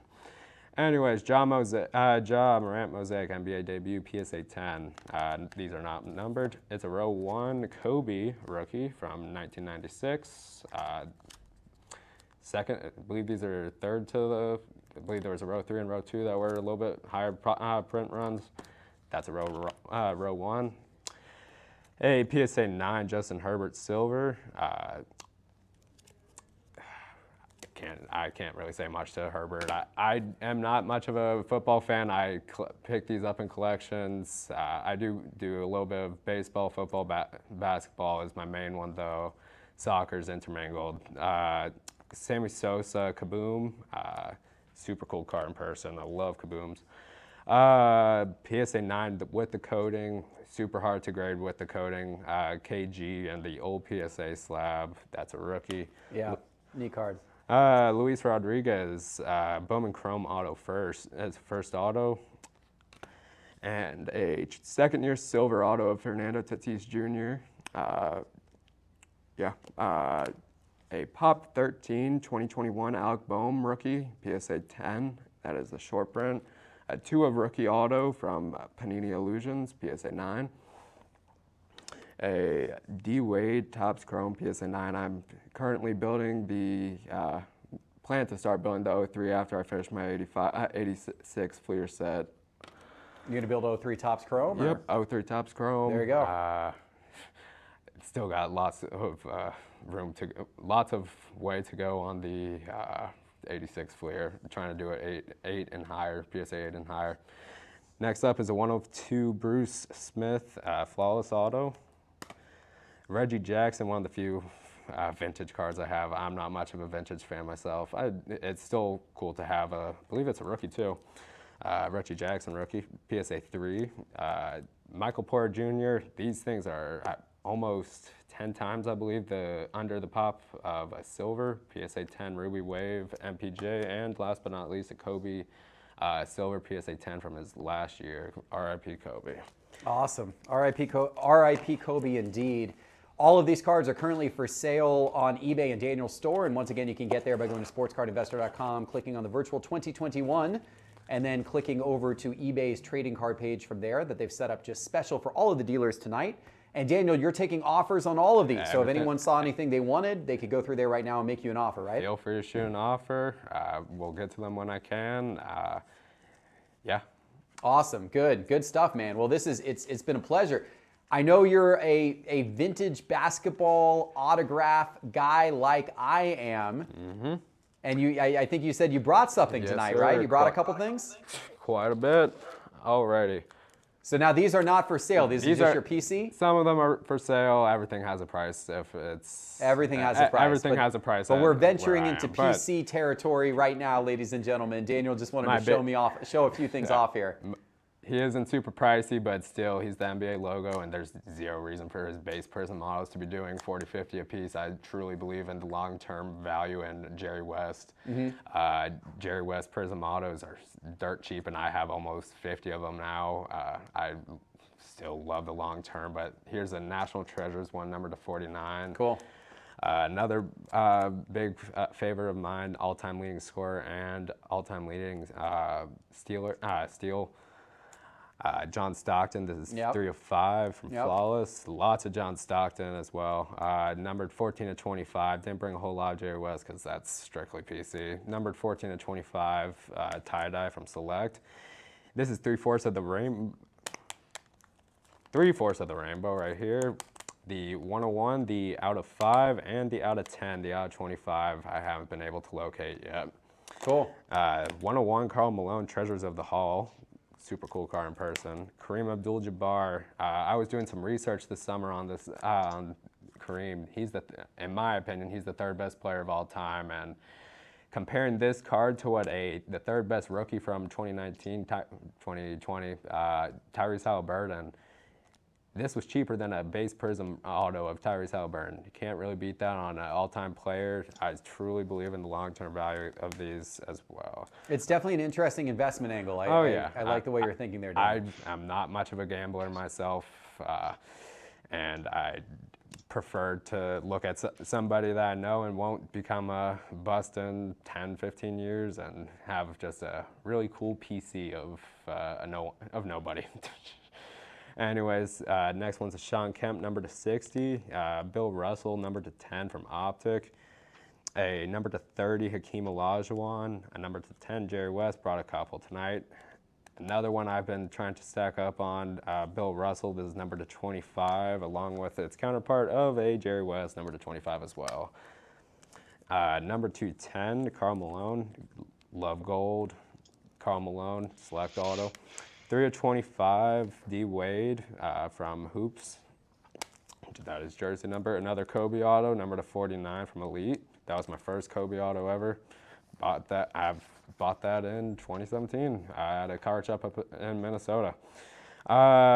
Julius Erving, Blue Shimmer from FOTL, and a 5/5 Chris Bosch Flawless. Before I forget, I brought something for all the viewers or whoever is entered into the giveaway. Giveaways for tonight. Brought a $100 eBay gift card. Hey, look at that. We have an added giveaway item, ladies and gentlemen. By the way, we're going to get to our giveaways in just a moment. And in fact, Daniel, let me take this opportunity to remind everybody that the giveaway portal closes in, I think, 8 minutes. If you have not gone into the giveaway portal right now, you've got to go and enter your information. Even if you pre-registered for the show, you've got to go into the giveaway portal every night and put your information back in to be eligible for this prize that Daniel's brought, as well as tons of other prizes that, by the way, we're going to start giving them away here in just a couple minutes. Right as soon as that giveaway portal closes in 8 minutes, we're giving prizes away, ladies and gentlemen. Daniel, thank you for bringing that gift card. That's really, really nice of you. No problem. A few more Hall of Fame autographs. One of my favorite. It is Leaf, but still one of, I doubt anybody has seen a 6 auto of these 6 guys before on the same card. Allen Iverson, Shaq, KG, Jerry West, Larry Bird, Magic. This is 4 or 5. A Tim Nice Duncan, combo. I believe it's a rookie. I stink at anything from 95 to 2000 on rookie years. 1997, Tim Duncan signed card from Press Pass. Anthony Hardaway, one of my few of him. Didn't really get much of him. John Stockton, 1/10, flawless patch auto. Have upwards of, I believe, 8 of these now. I'm also going for this set currently, Incredibles. I do not have the 2 big ones, unfortunately, Bill Russell and Wilt Chamberlain. Number 249, Charles Barkley, auto from, that was from NT, I believe. Karl Malone and John Stockton, 1/10, dual It's a cool auto. combo card, yeah. Yeah, definitely. That's a cool one.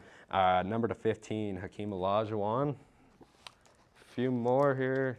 D Wade, early finest autos. And do- I believe Our that- time is almost up. We're being believe told. that Give us one last one, concludes it. Daniel. One last All one. right, let's see.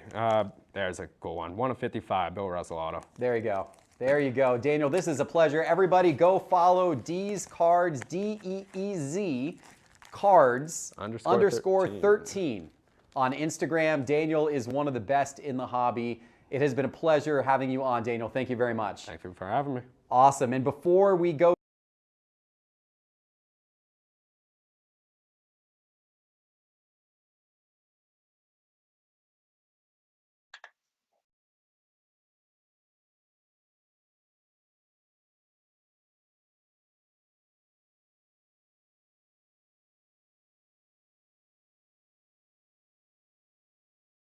Hey guys.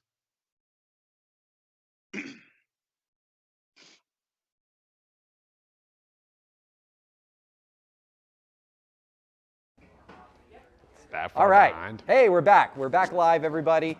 Anyway, special thanks to Daniel for being on the show. Incredible dealer. Before we bring on the next guest and before we get into these giveaways, guys, you've got Thank you, sir. 5 minutes before the giveaway portal closes and we start our giveaways. That link is on top of the YouTube chat. It's also, you can get to it by sportscardinvestor.com, go to Virtual 2021, that giveaway portal. 5 minutes left to get your information in there. And then we're going to randomize here in 5 minutes to start doing giveaways. One last thing before I bring on our new guest. We have a lot of different special offers for you over the next 3 days. One that I will mention is this incredible artwork behind me. The Jordan, the LeBron, there's also a Kobe. Unbelievable, all hand-painted by Jay Geeker Studios. A special deal that we have with them at Sports Card Investor. Awesome artwork. It is for sale on our website if you want to hang this artwork in your house in different sizes. And it's 20% off just during the show for the next 3 days using promo code VIRTUAL. So if you go to sportscardinvestor.com, you go to shop, and under shop, there's a swag store as well as an art store. You get 20% off in the art store and you get 20% off in the swag store by using promo code VIRTUAL. That's a pretty good promotion, so go check that out. But I've got a pretty good guest coming up, actually a great guest coming up, ladies and gentlemen. Right before we give those giveaways, I got one more very special guest. So let's go ahead and bring him on here. Dan.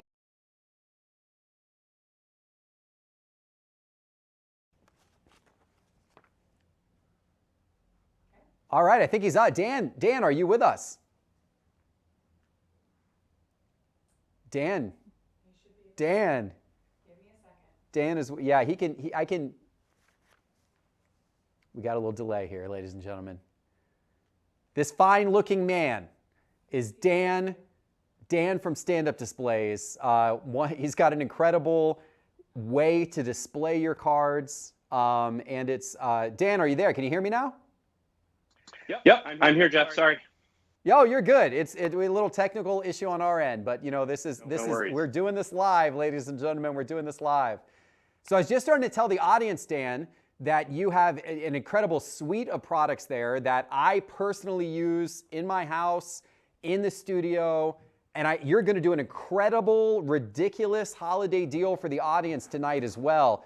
But before we get to that, tell everybody a little bit about yourself and how you started Stand Up Displays. Yep. So I started stand-up displays about a year and a half ago. I noticed that, I really enjoyed showing off my cards, and there was no real great way to do it. I had been in a hobby of 3D printing for a while, and I said, you know what, I think I can make a stand that will do what I want it to and really enjoy my collection. From there, I decided, let's see what this can do online. I created the business, and next thing you know, there was a demand for it. So it initially started with our basic stands, and it morphed into what you see a lot of people on Instagram and other platforms using today. Yeah, because you've got not only the basic stands, which we're going to talk about, a real affordable way to display your graded cards, your top loaders, but then you've also got these incredible bad boys, these custom stands that you make for people, custom with their logo, accepts any size of card. So you got a nice suite of product, Dan. Yep, absolutely. So you can see some of them behind me here in my festive display. As you said, we've got the graded card stands. This one's for PSA. Just sits right in there, and it's a great economical way to show off your collection. They're meant to be enjoyed. And then, as you said, with the suite, we also have the top loader stand. I mean, you probably have a few hundred or thousand of these in your collections. Why not take them out and enjoy the cards on your shelf or your desk? And then the customs. These are the ones that, breakers like to use, companies, etc. They adjust to hold any card. You can order those right on my website. Yeah, and first of all, I should tell everybody, I've been so impressed with Daniel's products. I met Dan at a couple of card shows. I'd seen his products. I became a buyer of his products, and I was so impressed with his products that I asked Dan if there was opportunity to invest in his company. And Dan said yes. And so I'm very excited to announce that Dan and Sports Card Investor, Stand Up Displays and Sports Card Investor have now partnered together on a true business partnership level to help bring these products to you. And I did that only because I truly believe in these products. Dan put together a really quality product and a necessary product because everybody has these cards that you want to display, and Dan's got the perfect solution for it. And Dan, you're doing a special for the next few days, more aggressive than as your business partner I even thought we were going to do. But I know the audience is going to love it. Tell everybody about the special. Yep. So if you go to my website, standupdisplays.co, I believe you can get the link through the Sports Card Investor site. If you use coupon code SCI, you get 30% off of our non-custom stands. So it's a great opportunity to get a whole bunch of these things to show off your favorite cards. Don't lock them up in a safe. Put them on your shelf. Enjoy them. There you go. So the stands the non-custom stands, so the basic stands that hold PSA cards, that hold top loaders, 30% off of these, and that is only valid through, I think, this weekend? Is that right, Dan? Yep, through the end of Sunday. And that's also good on, we have SGC, CGC, we have Beckett, and we also have 35-point magnetic cases as well. So you can really display anything that's in your collection. Awesome. So no matter what cards are in your collection, 30% off for the next few days. Go to standupdisplays.co, not standupdisplays.com. And you can go to sportscardinvestor.com, click on the virtual click on Virtual 2021, and all of the deals that we're going to be going through, including this deal, are listed there on that page with a promo code in case you forget. Absolutely. Awesome, Dan. Well, we're going to get you out of here on this. What is your favorite card to display? I think it might be one of my Atlanta Hawks down here, is it not? Yeah, it is. And actually, I don't know if I showed it, but it's my 7 of 7 Kevin Herter light blue shimmer.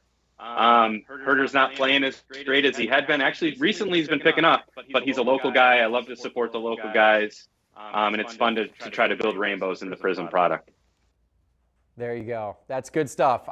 Kevin Herter appreciates your support, as do my Atlanta Hawks. Dan, this has been a pleasure. Everyone go check out standupdisplays.co. Thanks for coming on to the virtual. Thank you, Geoff. Excited. Take care.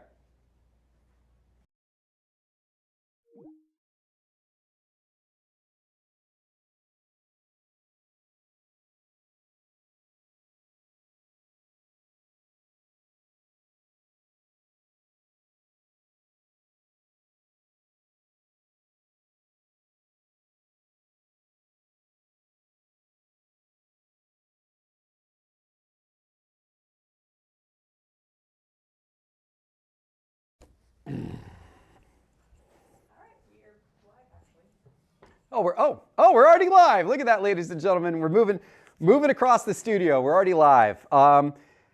It's time for some giveaways. You guys want to do some giveaways? I think we just hit, yes, we did. We just hit the witching hour, ladies and gentlemen. We're going to do our first set of giveaways right now.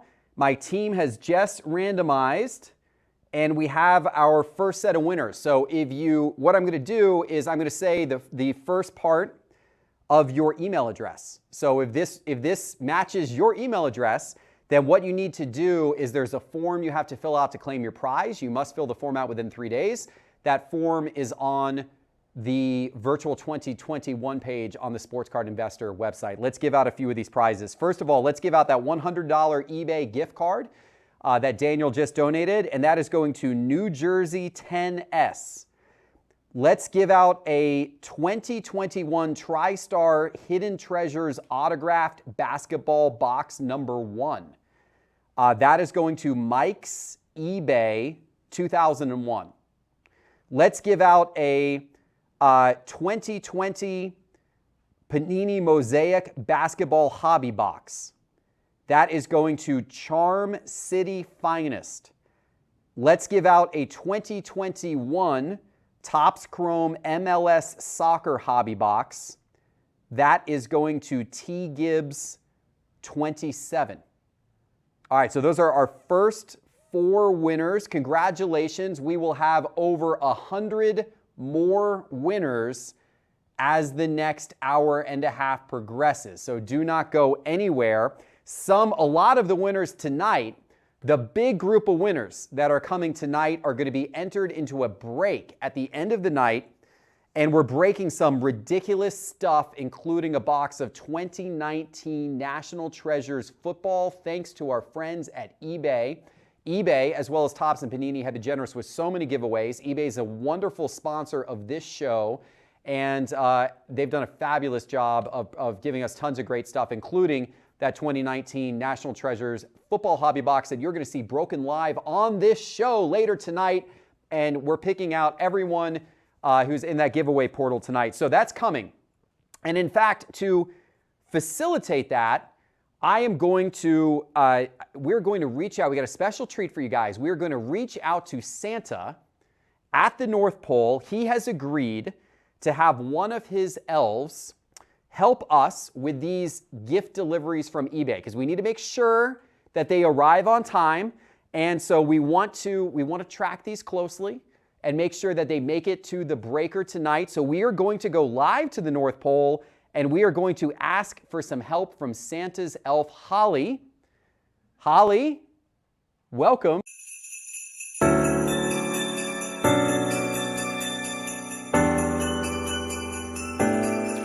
Hey there, Geoff. I'm so excited to help y'all this year. Well, we are excited to have you, Holly. Can you tell us a bit about yourself and what you do? Of course. My name is Holly Snowflake, and I help Santa with making sure that Sports Card Investor, all their giveaways are sent to the right breakers each night. Well, that is an important job, Holly. We appreciate that. Thank you for all of your help. So how is tonight's giveaway going so far? Going good so far. Our first boxes will be sent to Laden Sports Cards.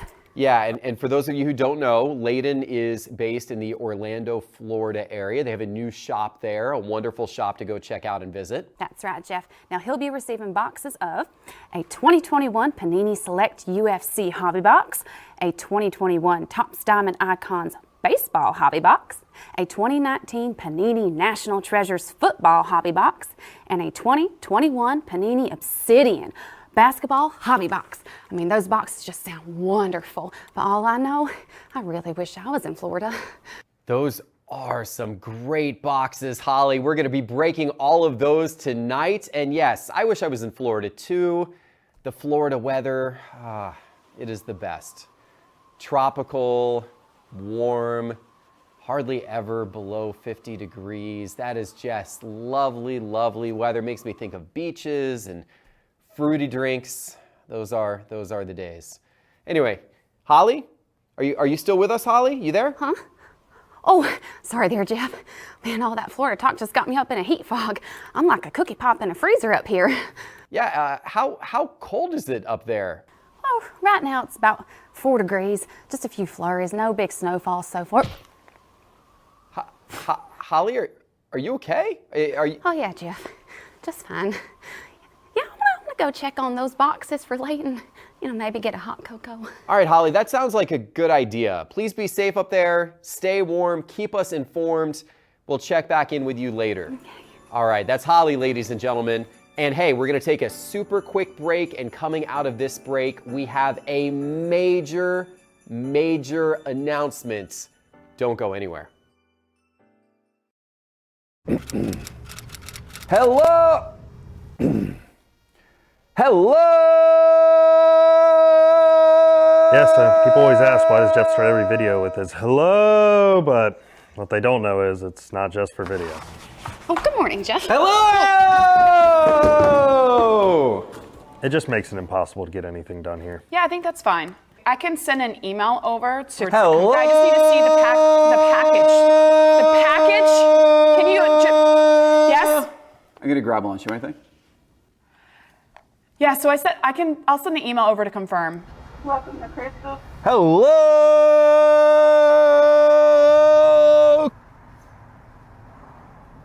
But he's our boss, so what do you get?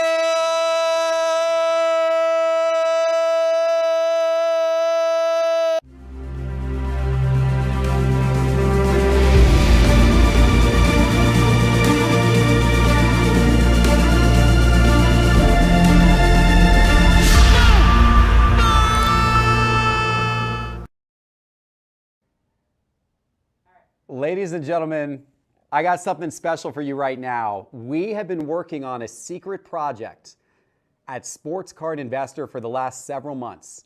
And I'm going to tell you about the secret project right now. It is going to come out this week. It's not quite ready for you tonight, but I'm going to give you a little preview of it tonight. We have been working our tails off to get this thing ready to launch during the virtual holiday. And we are extremely excited about it. I'll be honest with you, we were hoping and planning it was going to be ready before the show tonight, but it is that close, and it's going to be ready really soon, and it's going to be worth the wait. You guys are going to love it. This is called Hits. It is a brand new app that we have built. We have done this in conjunction with the biggest breakers in the sports card hobby, and it is a beautiful gallery of the biggest hits in the sports card hobby of all time. I'm going to show it to you now. Let's bring up the screen share, if we could, of the phone here.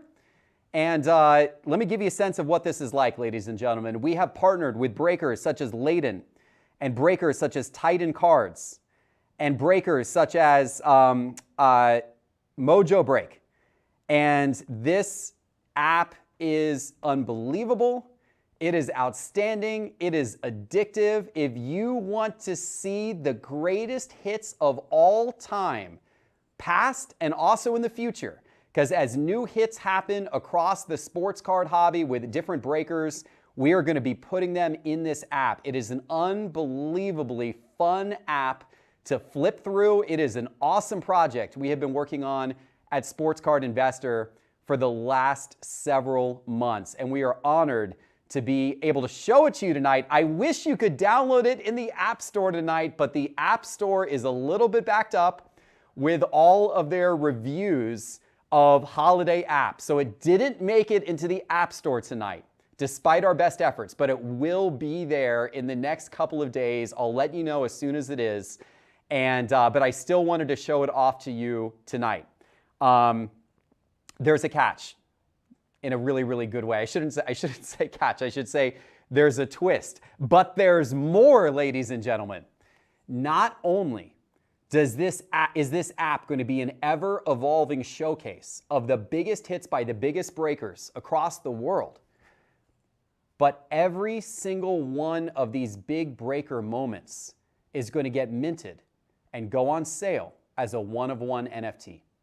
It's going to be a really unique opportunity for people to own the digital moments of the biggest breaks of all time. And they're going to be one-of-ones.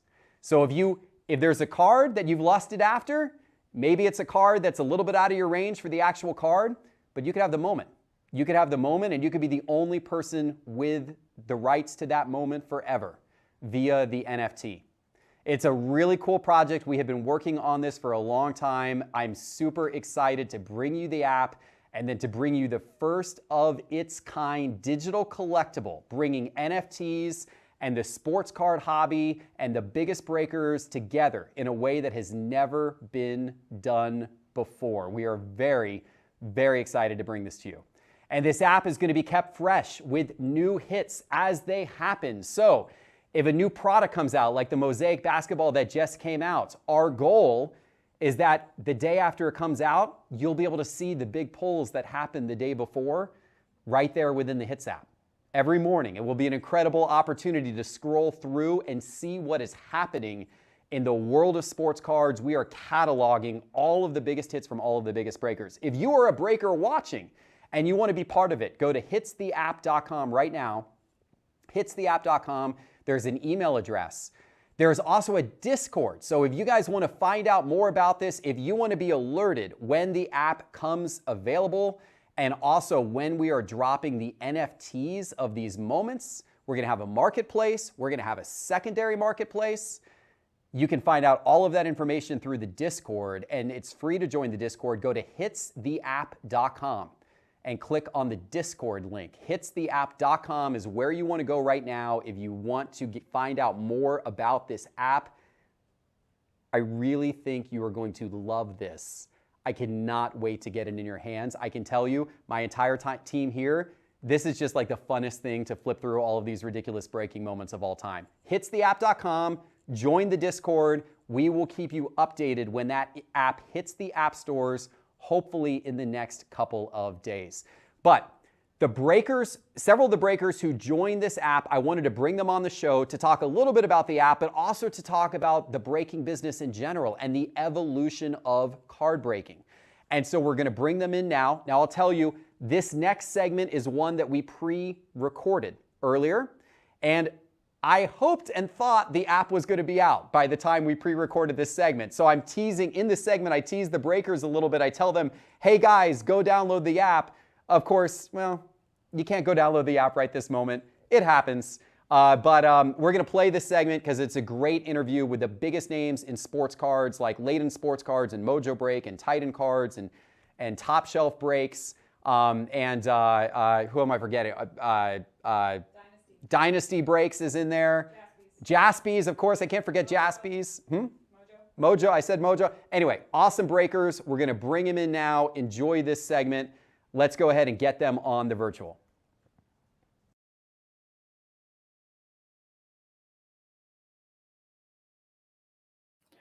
And now I'm going to be joined by the biggest breakers who are part of this Hits app. We're going to talk about the app, but also the breaking business in general and how it's exploded over the last few years and what the next few years might hold. So let's bring on the best breakers in the business. And we're going to start with Laden Sports Cards, Rich Laden. Let's bring him up here. Rich, welcome to the virtual. What's up, Geoff? Thanks for having us, buddy. Excited. Awesome. We are excited to have you. Rich, Laden Sports Cards is one of the biggest and one of the best in the business. I'm sure, Rich, a lot of our viewers have either broken with you before or at least watched some of your big videos, but tell everybody a little more about what you're doing. We're doing our best to keep up with the demand, and we just expanded into a new 8,000 square foot facility here in just outside of Orlando, Florida. We're so excited to be a part of the new Hits app. We can't wait, and I think it's going to be so much fun for collectors out there. I agree. The app is coming together awesome. And so you're down in Orlando, and so you've got now a retail store, plus you're breaking sports cards, and you're breaking gaming products now too, right? That's correct. We launched a separate Laden Gaming website, latengaming.com. We stream live on YouTube and Twitch 5 nights a week, just doing gaming breaks now. We've also introduced Instagram live personal breaks at night on top of our normal YouTube and Twitch sports breaks that we do 7 days a week. Awesome. Good stuff. Well, welcome, Rich. And now we're going to go out to the other coast. Let's bring on Jaspys. Let's bring on Nick and Mike. And you guys are in California. Am I right on that? Yeah. Hermosa Beach, California. Yep. There you go. Yeah. And I love the little logo, which ties that in. That's awesome. So one coast to the other, but you guys have been obviously extremely successful breakers, crowd favorites for sure. Tell me what you guys have going on out there. Go ahead, Nick. Yeah, so we have our shop here open Monday through Saturday. We do live breaks from it 7 days a week. We break on Instagram, YouTube, and whatnot. And we're really excited to be on here. Thanks for the invite, Geoff and Sports Card Investor team. And we're really excited to be a part of the new Hits app. Make sure to download it. It's gonna be quite a big app in the breaking industry. Awesome. Welcome on board. Welcome, Nick and Mike. And let's stay out on the West Coast. Let's bring in Conrad from Mojo Break. What's up, Conrad? What is going on, everybody? What's going on, Geoff? Now, I will warn the audience that as you open up the Hits app and you start to scroll through, you're going to hear a lot of that. You're going to hear a lot of booms. There's lots and lots of booms in this app and a lot of stuff like this. Yeah, and I think that's what I'm most excited about. I think people are going to enjoy going through the app and seeing all the big hits and the reactions. I think it is part of the reactions, that people are going to get a kick out of it. So I'm excited for that, man. I'm excited for people to see the hits over the years and from all of us, really. And it's an exciting part of that. It's fun. And you've been breaking with Mojo Break for quite some time. Tell everybody about Mojo Break. Yeah, Mojo Break has been around since 2010, breaking since 2010. I joined Mojo Break around 2016, been a full-time breaker for them pretty much since 2016. And Doug and Dan, obviously, if you guys have ever broken with us, Doug and Dan, they care so much about the hobby. They've been doing it so long, and if not for them, I just gotta, they've been helping out with the with the breaking community and the hobby in general so long. So shout out to them. They couldn't be here. They had a prior engagement, so I'm just here trying to represent for them. Awesome. Representing you are very cool. And now let's go to I think America's Heartland. Let's bring on Dane from Dynasty Breaks. Hey Geoff, how are you? Good, Dane. And where are you out of, Dane? We're out of Wichita Falls, Texas. Maybe the only breakers around here. There's a lot of fields and cattle, and then there's us. So we're up by the Oklahoma State. As the Heartland. Yeah. Awesome, Dane. And I know you guys do a lot of baseball at Dynasty Breaks. Tell everybody a little bit about what you guys do. Our biggest is actually baseball, football. We're starting to really get into basketball a lot more in the last year or two. We started in 2018. My business partner George isn't here today. George Moody. He and I started this as a hobby. And now we're breaking 5 nights a week. We stream to Facebook Live and YouTube, and we have a trading post on Facebook as well that our customers have built up over the years. So it's a full-time job for us now. Awesome. And now we're going to go down to Florida. We're going to bring in Allie from Titan Cards in Florida. Welcome, Allie. Hey, thank you so much for having me. Really great to be here. Absolutely. And you've got maybe the most diversification of the different breakers in that you do sports cards, but you also delve into other types of cards heavily as well. Tell everybody a little more about what you do at Titan. Yes. Again, my name is Allie from Titan Cards here. The YouTube channel only started last January, so January 2020, and we've grown a lot. I think that's mostly in part to just having lots of different products, not only sports, but a ton of non-sports and gaming products as well. Just about everything we can get our hands on. We love sharing with regular videos, just opening, unboxing, sharing pulls for the shop. And then one night a week, do live personal breaks, and then occasionally do streams of lots of case openings for singles, sharing with people, just trying to build the love for the hobby. Awesome. Well, welcome, Allie. And last but not least, Chris from Top Shelf Breaks. Chris was actually one of the very first breakers that I ever checked out when I got into the hobby. I heard Chris on another podcast and kind of telling about his story getting into breaking. And you're not only a breaker, but now you've got a retail store. Chris, tell everybody about it. Hi, yes. First, thanks for having me on here. This is pretty cool. I'm excited about the Hits app, and that's pretty much what runs our business here. But I started in the basement in 2014, and over the years, the boxes started piling up, had to get out of the house. So 3 years ago, we got our first location. This is the second location. We're in Elgin, just about 30 minutes outside of downtown Chicago. Awesome. Yep. So if you're in the Chicago area, Chris's shop is definitely a good one to visit. So awesome, guys. Well, thank you for joining our breaking roundtable. First and foremost, obviously we've just introduced the Hits app to the audience. You guys, since we literally just launched it minutes ago, I know you guys don't even necessarily have it on your phones yet. You're going to have to go download it right after this is over. But I know a lot of you guys have been excited about it. I'd love to hear what excites you about the concept of the Hits app, and why were you guys, on board to really want to participate and bring this to the community of people who break with you? So maybe Rich, we'll start with you. Yeah, I mean, I love the idea that we've now added a new aspect of collectability versus just the pull happening and the video being uploaded. It's kind of added a whole new dimension for the people maybe that get the hit, or even the people that might have been in the room when the hit was pulled. I'm really excited for kind of where it could lead to in terms of expanding further on our hobby. I think it's a great idea, and we're super excited to be a part of it. It's going to be great. Awesome. Well, we're excited as well. Jaspys, Nick and Mike. Yeah, I think the NFT space is, whether you believe it or not, it's obviously here. It's really big. There's no denying it. So I think it's exciting for the hobby to kind of embrace it, and I think it's going to be a really popular thing. I think, as Rich said, it's going to really add a lot of content to our business, where you can go to one app and see all the hits rather than search on YouTube and things like that. So I think it's a much needed, and I can't wait to turn my phone on. It is, trust me, guys, it is addictive to just scroll through these things endlessly. It's a lot of fun. Conrad, you're going to see yourself in that app a whole bunch of times, yelling "boom" very loudly. What do you think about this whole concept?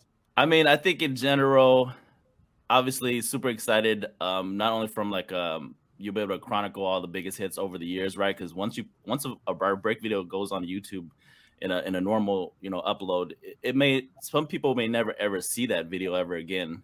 You know what I mean? So being able to put all of our biggest hits in one place, I'm excited, because even for myself, when I was going through and grabbing all the links and putting this to helping you guys put this together, I was excited again to see all of those hits again. I was like, oh yeah, I remember when I pulled this, and I remember how excited I was.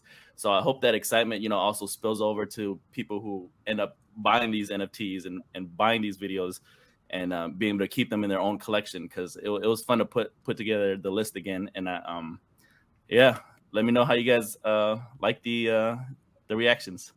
Absolutely. How about you, Dane?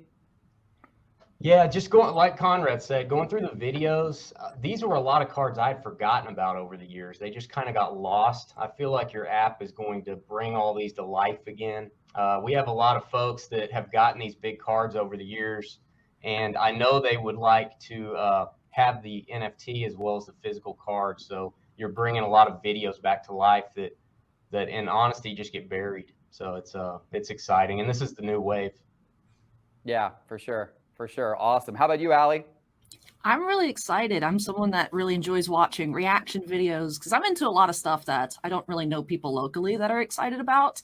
So I love being able to see other people enjoying the things that I enjoy. So I'm excited to take a look at everybody else's crazy hits, see how excited they get over it. And sometimes people, like, I know there's some videos that I pulled that I was predicting the hit to be something completely different, and just bringing humor to it as well as being completely surprised. So very excited to see what these look like. And I think it's a really unique idea. It's something I would have never thought of, to make NFTs of pulls and breakers' reactions to it. Absolutely. Yeah. And of course, everyone in the app, they can actually comment and favorite different videos and that type of thing. So you're going to get more of that interaction for sure, while the community is able to see your various hits over time and comment. So it should be a lot of fun. And how about Chris? How about from your perspective?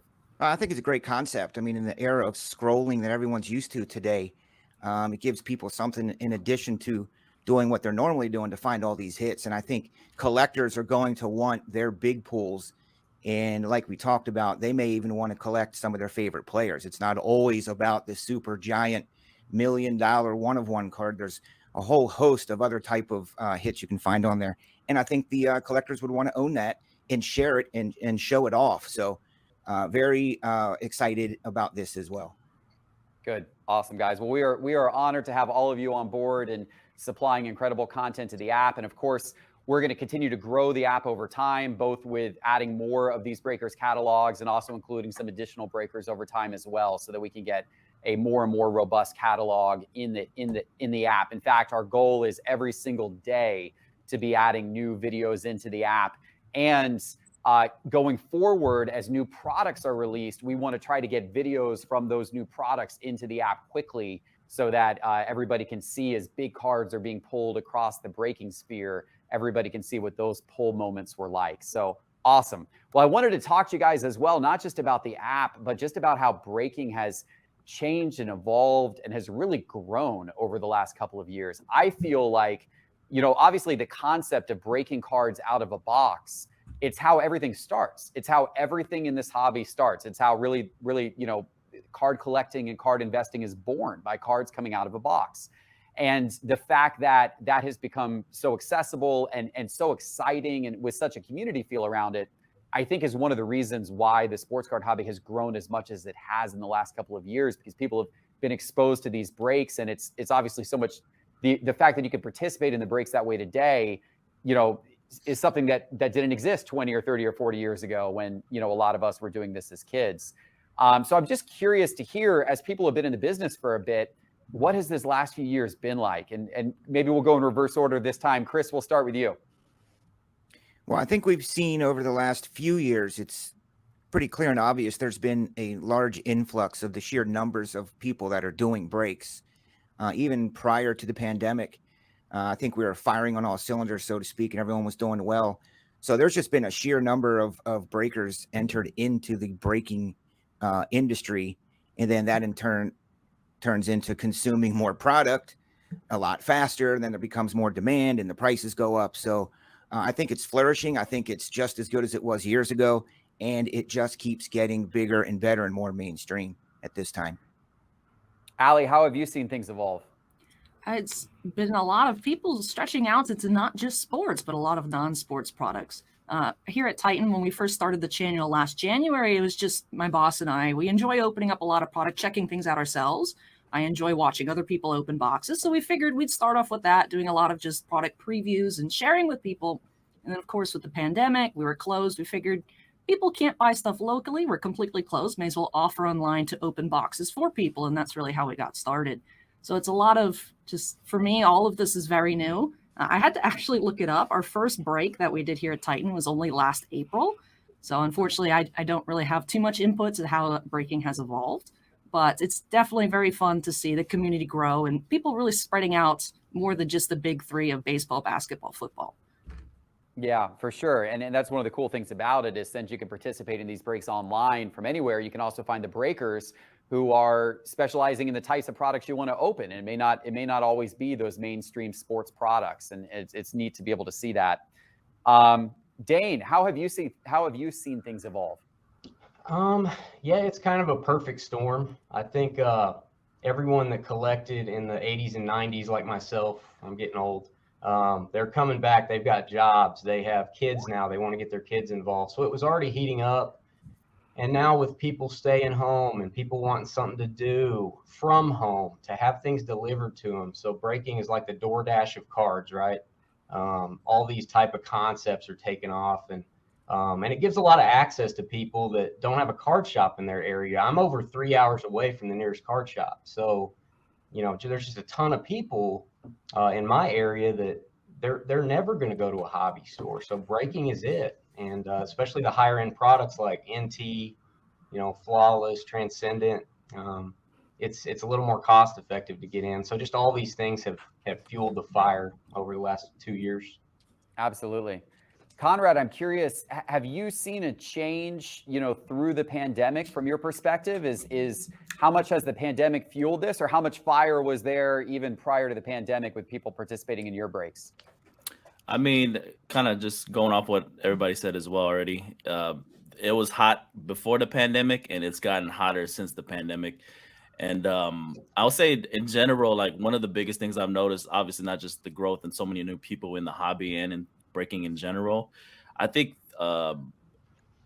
just breaking as long as we have and breaking as long as I have, I've noticed that things that we once thought were the staple or what was in the hobby is constantly evolving and changing. So it's having to readjust and, like learn about things that you might not normally learn about on a daily basis to kind of evolve with the hobby. Right.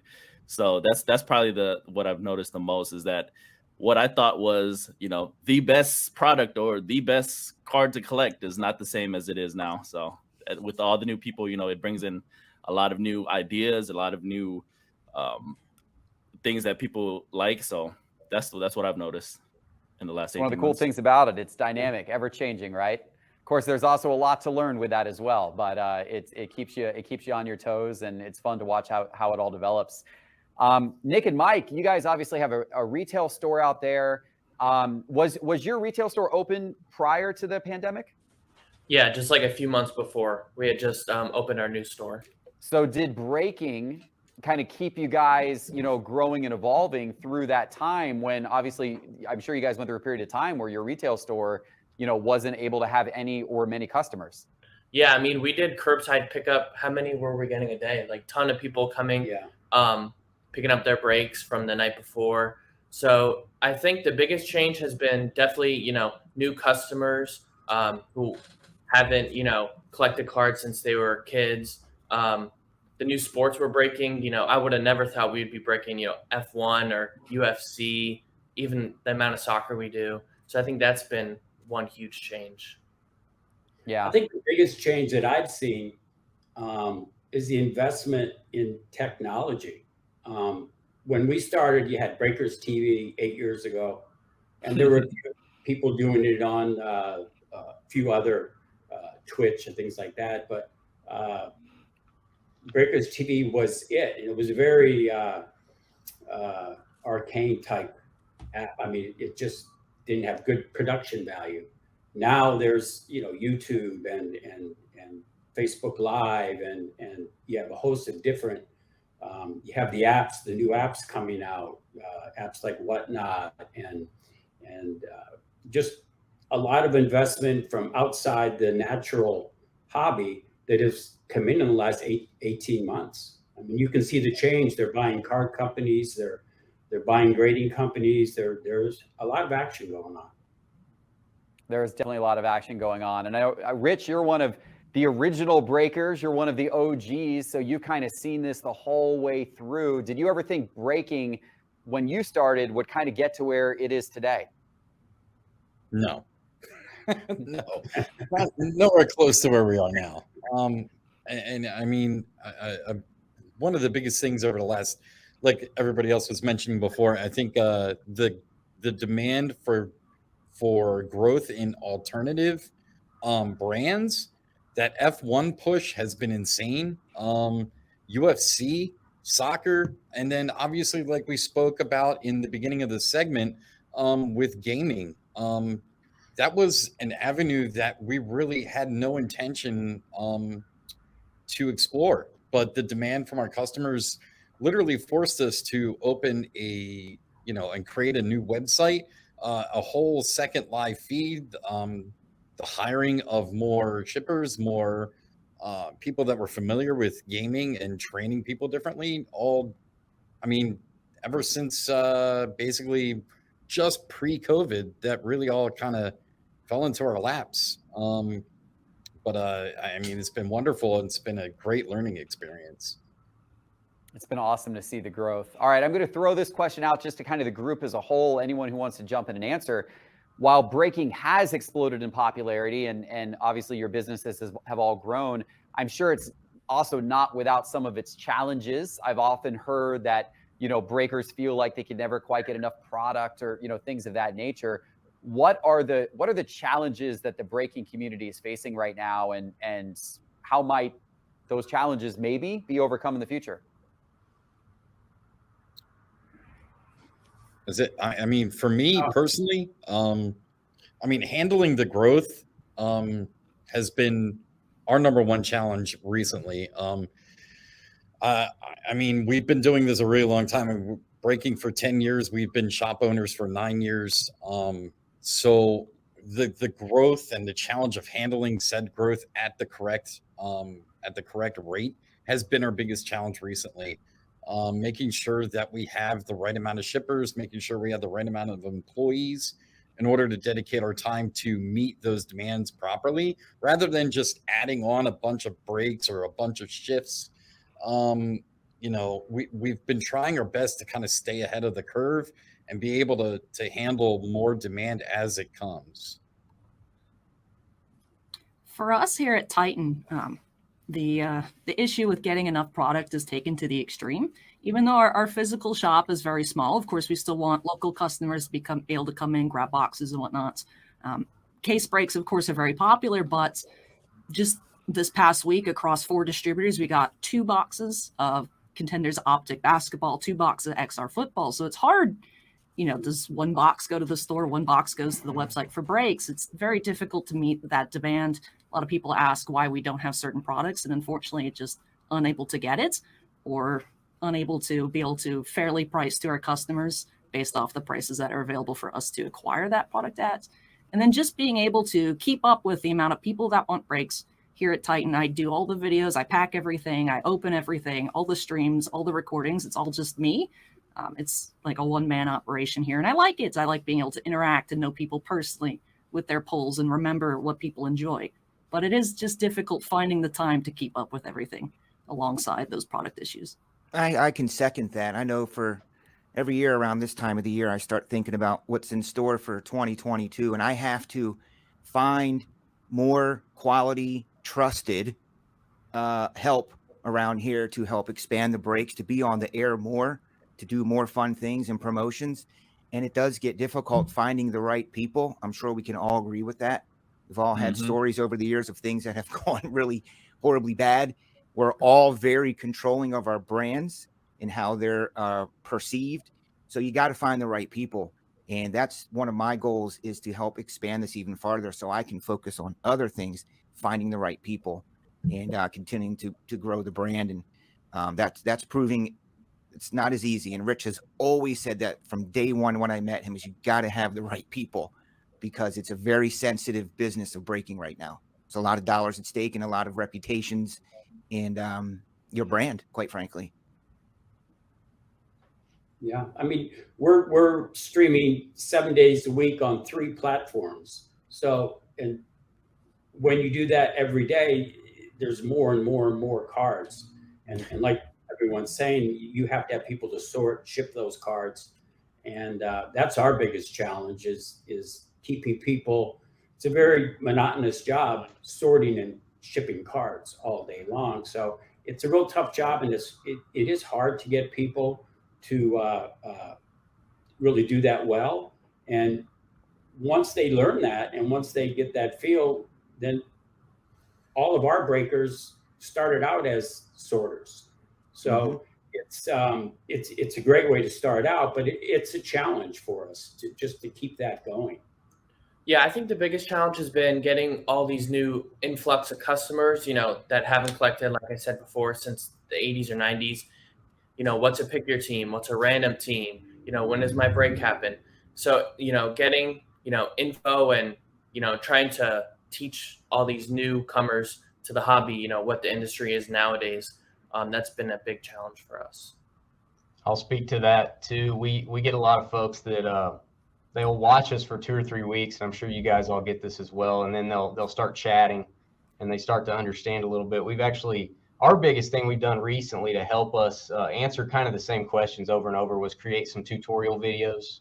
And so we've put those on our site and send those out to people. And that's really helped people kind of understand what we're doing and kind of get over the hurdle. It's pretty confusing at first, I think, for a lot of the newcomers. Breaking it's a complicated business. My son, my 10-year-old son, declared to me, a couple months ago that he wanted to become a card breaker and that he wanted to now at like 10 years old wanted to start his own breaking thing on YouTube or Twitch or whatnot. And I said 2 things to him. I said, first of all, 100% encourage you to do it because it's a great way to kind of cut your teeth with entrepreneurship.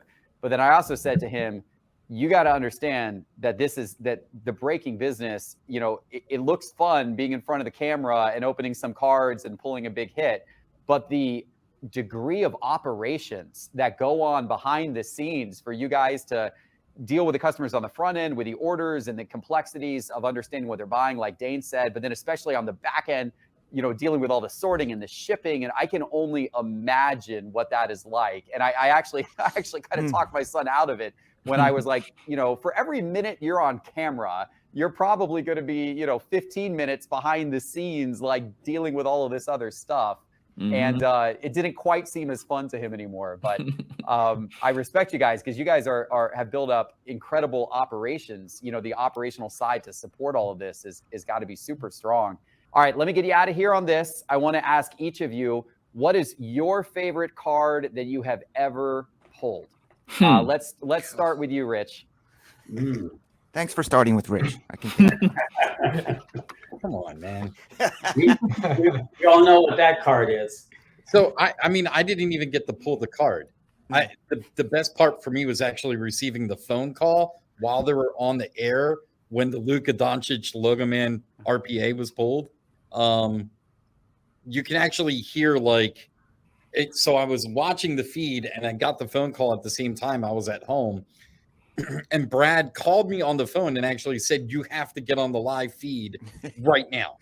Like, so I drop everything I'm doing. I'm assuming something is like, something is wrong with the feed or something. Cause I knew a big card had just gotten pulled and everything else. So yeah. The Luka logo, man. I mean, it changed so much for us in terms of, viewership went up after that.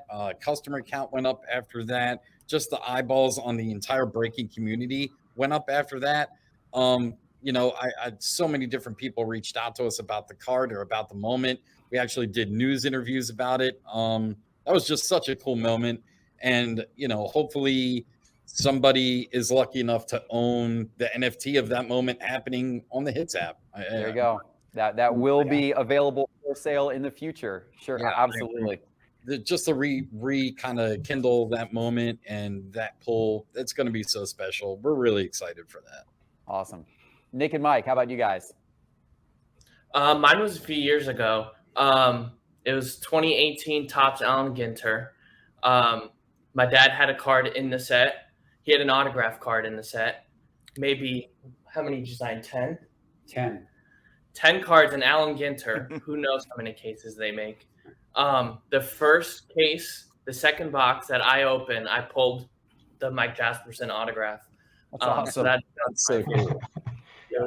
It was like, and it's crazy, live too, which makes it even more special. Yeah. So we have that moment. Very cool. Very cool.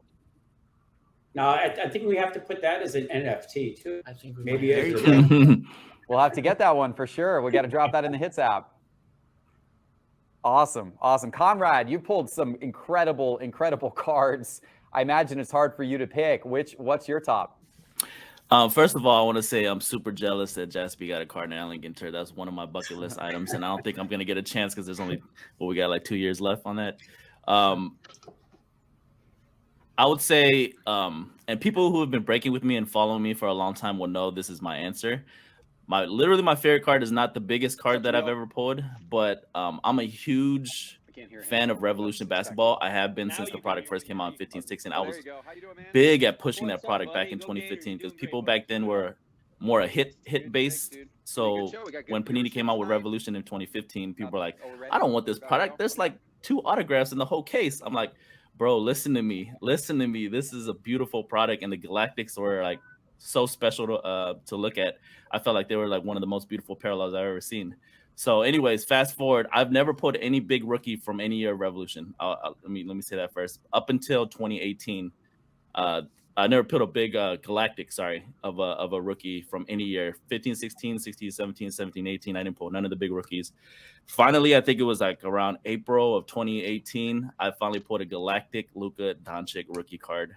And that being the first big rookie that I pulled out of Galactic Parallel, that was a special one for me. And anybody who was watching that night will remember, like, I went crazy for that card. And I think it might be on the NFT app, actually. It is. It's in the Hits app. You can watch it right now. Yep. That's So awesome. you know what I'm talking about, Geoff. That moment was special for me because, like I said, like I always wanted to pull a big rookie for somebody, right?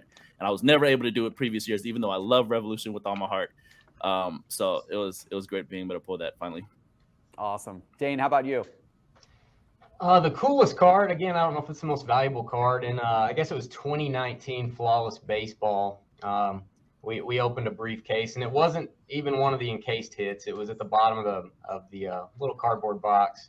I lifted it up, and there's a shoeless Joe Jackson bat barrel with his name carved into it, and it was just a great card. One of our customers, longtime customers, got it and freaked out. He actually he missed the break and watched it later and probably passed out. But that was the coolest card we've ever had. Just a piece of history.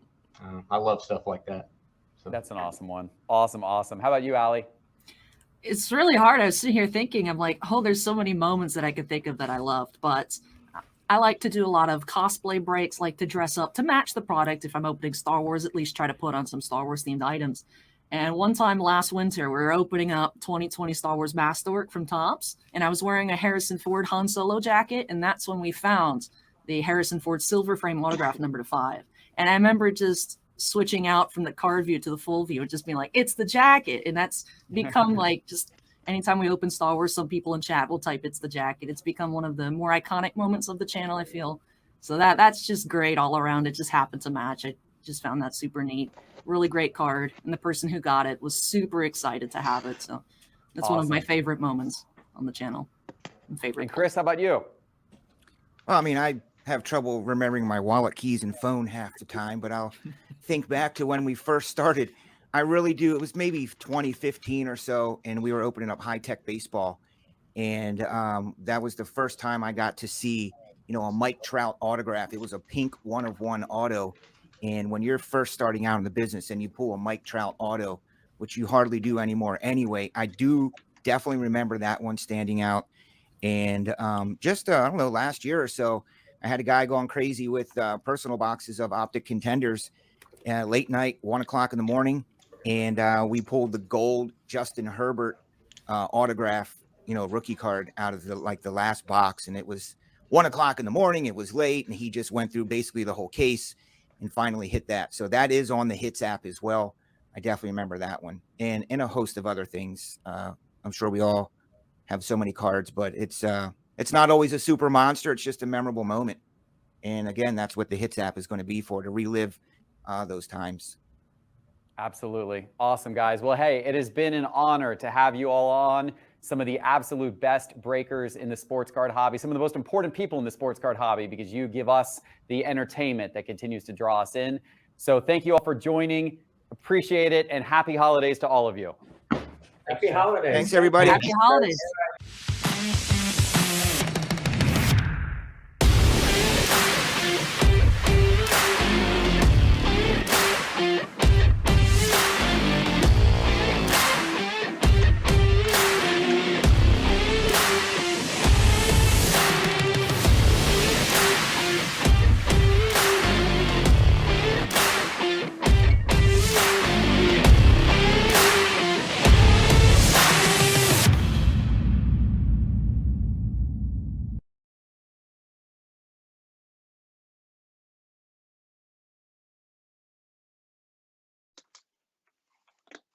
giveaways out right now. We are going to give away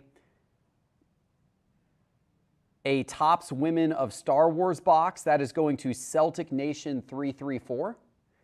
We are going to give away a 2020 Topps 5-star baseball hobby box.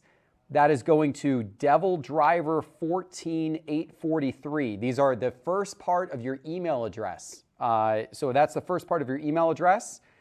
You are a winner. The 2021 Topps Archives baseball hobby box is going to MWright0828. And the 2021 TriStar Hidden Treasures autographed basketball number 2 is going to Champ Geek 1. If I called your name, go to sportscardinvestor.com, click on the virtual 2021, and at the bottom of the page, there is a winners list. So go claim that. And guys, we got another dealer we're about to bring on, one more guest, and then we're going to give out about 103 more prizes. So stay tuned, because the prizes are going to get crazy here in just a little while. But first, we're going to go to a dealer. Before we do that, I want to mention, you just saw that great Market Movers commercial. We're doing a lot of different specials during this show. One is 20% off your first payment to Market Movers if you want to check it out. Annual or monthly, 20% off your first payment if you use promo code VIRTUAL. And you can find that by going to sportscardinvestor.com and clicking on Market Movers in the main menu bar, promo code VIRTUAL, 20% off. Okay, we are about to bring on our next dealer, Jamil from Mealy Pops. This guy loves to make some deals, guys. He's going to make some deals with you tonight. Can we get Jamil on the phone here?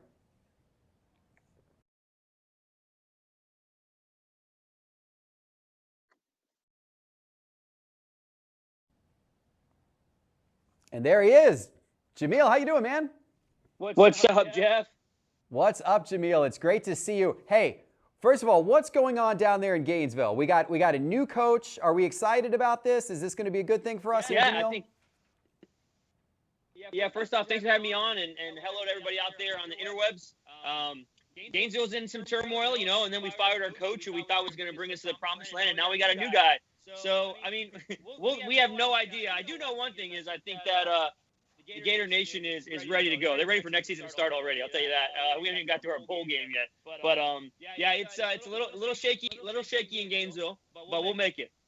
All right. Well, regardless of the weather with the football team, Jamil is one of the best sports card dealers in the business. He makes all of the major card shows, and he has built a card empire down in Gainesville, Florida.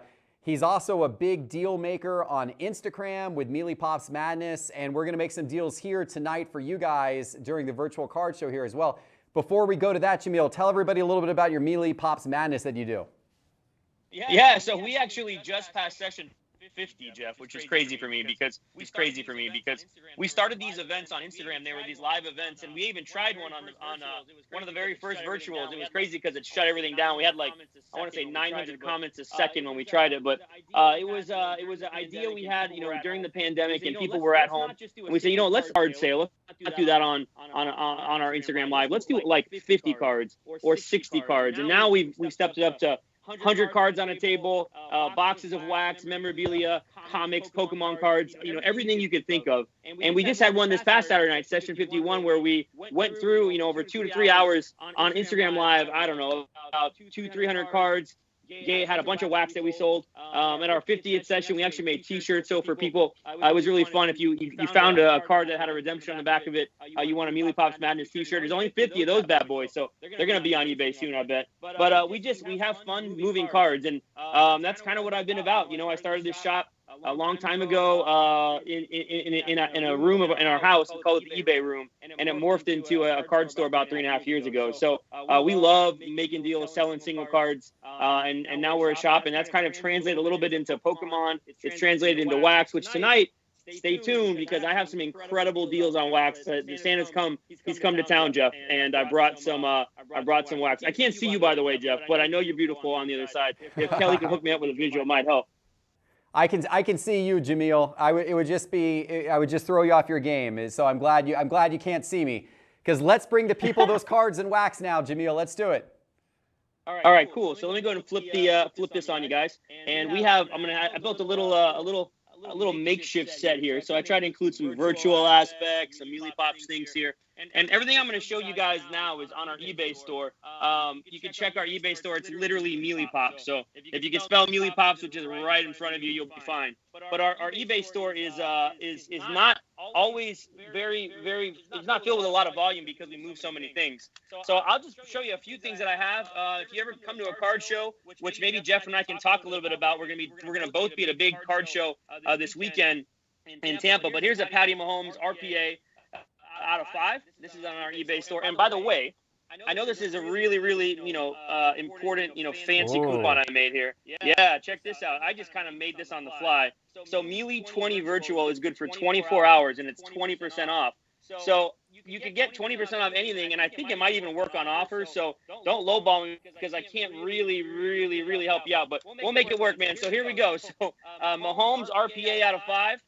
Another Mahomes. Mahomes RPA out of Rookies and Stars. It's out of 99, and it's a BGS 9. It's got a 10 auto, I believe. Don't worry, that's not how much it is. That's my ID code. So that's a pretty cool one. That's an affordable one. So 2 Mahomes that I brought out. I know he was down, Geoff, but now he's back up.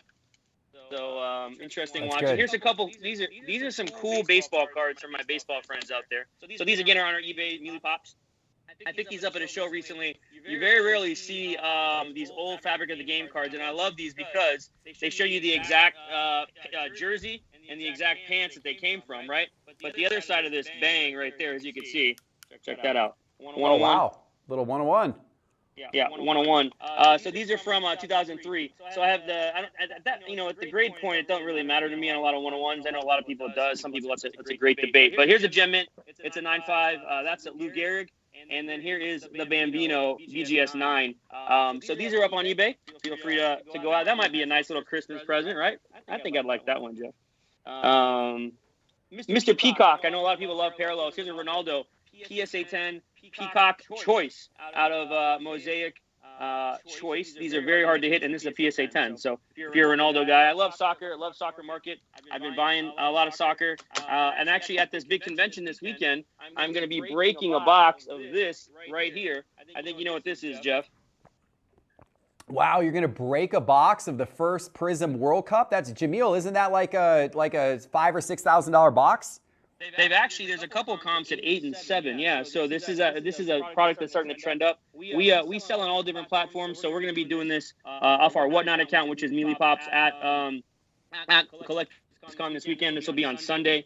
So if you want to get in a break of this, there's 24 packs. We'll hunt the silver Messi. We'll hunt the silver Ronaldo. Who knows about those autographs? There's Pele autographs. One for every 2 box comes an autograph. Those golds. I mean, this is a really important box, I think, for this year with World Cup coming up. So that'll be. We just added, by the way, I let the audience know earlier, we just added sealed wax into our Sports Card Investor app, and in fact, we do have the 2014 Prism World Cup Soccer Hobby Box. We're tracking it there.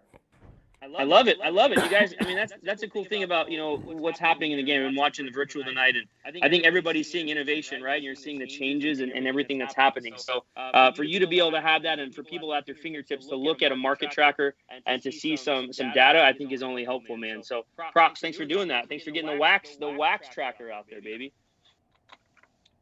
This is a hometown kid for you, right? Don't you like this guy? Yeah, that's a nice card. Damn, Jamil. So this card is impeccable, but a lot of people don't know about these. These are not the silvers; these are the golds. And there was only in 2018-19, Luca has 10 and Trey has 10. And with this one, this is the gold. I think it's 14 karat gold or whatever. But just very hard to hit. Case hits were usually the silvers. If you get a gold, you get lucky. And this is Trey. So 9 to 10. That's up on eBay. You want to go up there and go after. Remember, again, for those of you, I got my fancy high-tech coupon card here. It's called Muley 20 Virtual. That's what you'd have to type in for our eBay store. I heard this guy is playing pretty well. He made the Magic look pretty bad the other day. I'm a big Magic fan, but we don't have a lot to root for these days. Stephen Curry, 15 select green. Those are out of 5. It's a PSA 10. So that's up on eBay. Nice little shiny card there. And the reason why I'm back here, not in our shop, is I wanted to say thank you to everybody who's followed us. If anybody's followed us from the virtual, what was it, 2 years ago, Geoff, when we did the very first one? Yeah, it was a year and a half ago. year and a half ago, we've actually expanded our store. We've gained another 1,000 square feet. Next time you come down, Geoff, I'll have to give you a tour. But I'm in our breaker studio right now, in our Mealy Pops Madness studio. So we've just come a long way, and it's all because of just awesome following of just our customers. So thank you, everybody out there. This is a cool 97, 98 Ultra Star Power Supreme Kobe. It's a non-die cut version. We don't see these very often, but this is just another fun, dope card you can find on eBay. RPA of Russell Westbrook. I know people are kind of all over the place with this guy right now. I think he's all over the place, but it's an interesting card because it's his true RPA. It's a 9 and it's a 10 auto. Very hard to find. So BGS 910. I think I have 3 Westbrooks here. I got an Upper Deck Black as well, a little gem mint action. That's a pretty card. If you like thick cards for a gem mint, there's a massive premium on that. And then this banger, the gold Russell Westbrook gem mint 9.5, which I know a lot of people love gold. I mean, you just love gold no matter what it is, right? So 17 of 50 gold Russell Westbrook, Topps Chrome. I know that's a name not many of the youngins know. They only know Prism, but this is Topps Chrome. This is before Prism, folks. So there's that, and then that's a big card. Yeah, it's a big card. I hope he does well, this season. I'm rooting for Russ. I'd like to see him do well. And then from gold to gold, here you go, some Laker love. There's a LeBron James fast break gold, 9.5, 18, 19. And a lot of card heads out there in the chat know this is his first optic. This is his first Lakers optic card. And it's just it's a pretty card. I think it's a classic fadeaway shot at LeBron. We're getting into a time now, I think you would agree, Geoff, that cards are becoming more like art. You're seeing people who look at cards and more of the poses and look at the LeBron tribute Prism card, right? That's just blown off the radar with just how expensive those variants have become, the golds and the blacks. So and then here's another one. Here's another card on eBay. I like this one a lot. It's only out of 300. A lot of people don't know about the Bowman Chrome refractors from 03. They were very low numbered, and to get, I think it's a pop 4, right? So this is a Carmelo, going to be in the Hall of Fame one day. And just show you guys, I'm not a big eBayer. We don't put a lot on eBay because we move cards so quick, but these are the kind of cards that we have at shows. I mean, here's a BGS 9 LeBron refractor. We have other types of refractors in LeBron. Here's a Kobe Gold Flawless. Come to the shows, you'll see stuff like this from us. This is one of my favorite cards out here. I wanted to bring it out to show the folks. It's a Kobe Gold Diamond. I'm sorry, a Gold 101 out of Eminence. Talk about a rare card with the Kobe Nike Air Zoom 1s on the card as well. So that was the Kobe Eminence. So you can see that kind of card, and then also it's pretty great. I do a little bit of everything. And here's one of these guys. I know a lot of people like this character. So it's a true Charizard first edition, and it's actually the thick stamp notation from Beckett. So it's BGS 9.5 of that. But there's cards. You guys know I love cards, but I also love to give away, and I like to hook people up. So Geoff, can I give some wax away at some crazy prices on this virtual? Am I allowed to? Let's ask the audience, guys, in the chat right now on YouTube.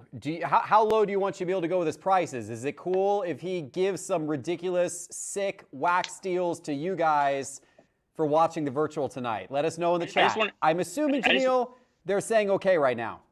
Well, this is where you got to go. You might shut it down, but MealyPops.com is where the wax is going to be. It may shut the site down. That's okay, because last time we shut it down and then it rebooted in 5 minutes. So keep trying, okay? Here's what we're going to do.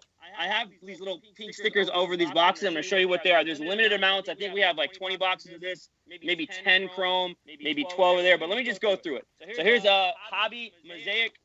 You get a lot of parallels, a fun rip. You get a lot of cards. They're great, like Pack War box. They sell for like $110, $120. But you know what? How about $87?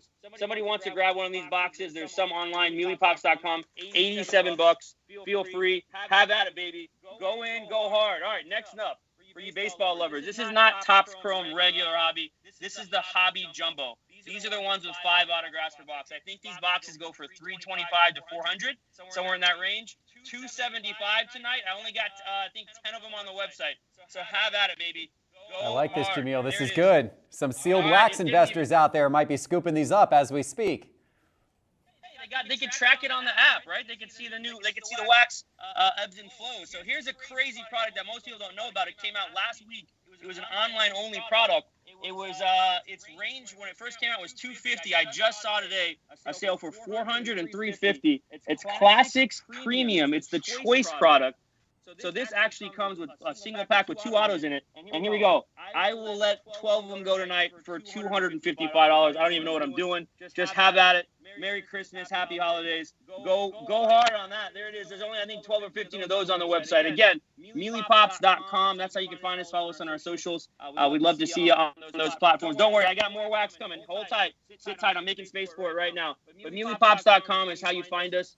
And we always try our best. And I know this is something that people, wax is very contentious with people sometimes. We try our best to give the best price possible and the lowest price. And I know some shops are able to do that, some shops aren't, but we just do our best in that. So if you go to Mealy Pops, we break Wednesdays, Thursdays, Fridays, and Sundays. This week's a little tricky because of Collectors Con, but we have all sorts of deals. All right, here we got about 2 minutes left, Jamil. Just time this out here. We got our last the Mosaic. This hobby came out Wednesday. I've been seeing them. They came out, I think, at like 800, 900. I think they've gone down a little bit, but you know what? I was like, you know what? I'm going to do a whole case for $595. I've seen this price. I think even tonight we might even see this at $675. But listen, $595. Go at it. You guys like Grogu? If you like Baby Yoda, here's Mandalorian tins. They're like $110 normally, $85. $85 on Mandalorian. And then over here, let me just pick up the phone. I don't know why I'm using my stand. Here we go on Pokemon. I love my Pokemon people. Oh, I got to get some of this, Jamil. This is Fusion Strike. Just came out for the kids, Geoff. So these are like 100, 120.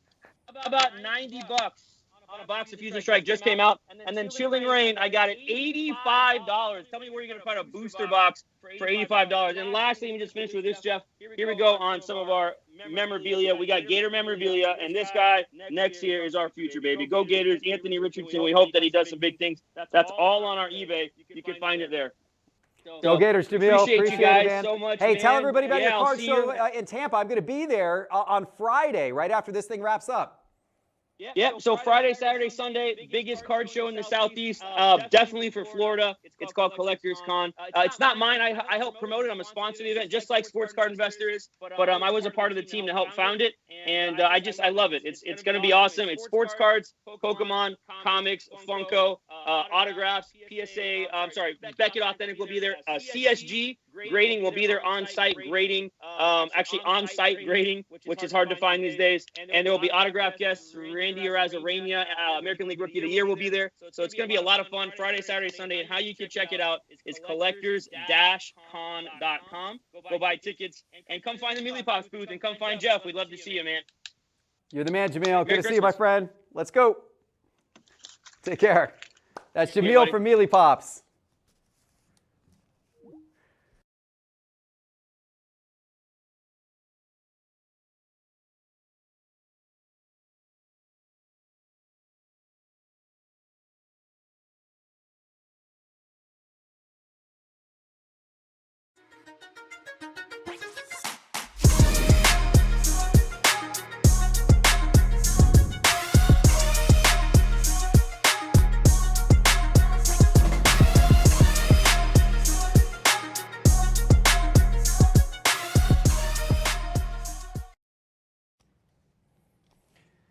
All right, ladies and gentlemen, we are almost to the time of the evening where we are going to be giving away over 100 break entries into some huge boxes.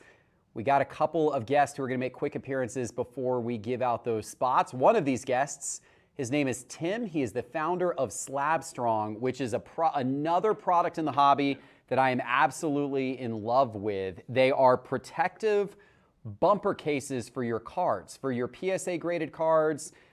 He's got HGA, he's soon going to have BGS, he's got a ton of different colors. They're really cool. If you think of a cell phone case, but for your cards, I have these over a ton of my cards because I don't want to, you drop them, these things protect them. You can even throw them. Not that I suggest it. These things protect them. Let's see if we can get Tim on now. Can we get Tim on live? And there he is. Tim, how you doing, sir? Let's see if Tim, can you hear me? Good now. Tim, can you hear me? I can hear you. How's it going? going? There he is. There's the man. How you doing, Tim? Oh, everything's great. This was awesome, man. Mealy Pops really brought the energy. Oh, he brings the energy. Tim, I know you're going to bring the energy too. And so everybody knows Tim's going to tell us about his product, and then he's got an incredible special for you guys tonight. Slab Strong is another company like Stand Up Displays that you saw earlier that I believed in so much that I recently invested in. Slabstrong is now part of the Sports Card Investor Extended family. Super excited to have you as part of that, Tim. Tell everybody about this product and kind of the inspiration for it and how you got this together.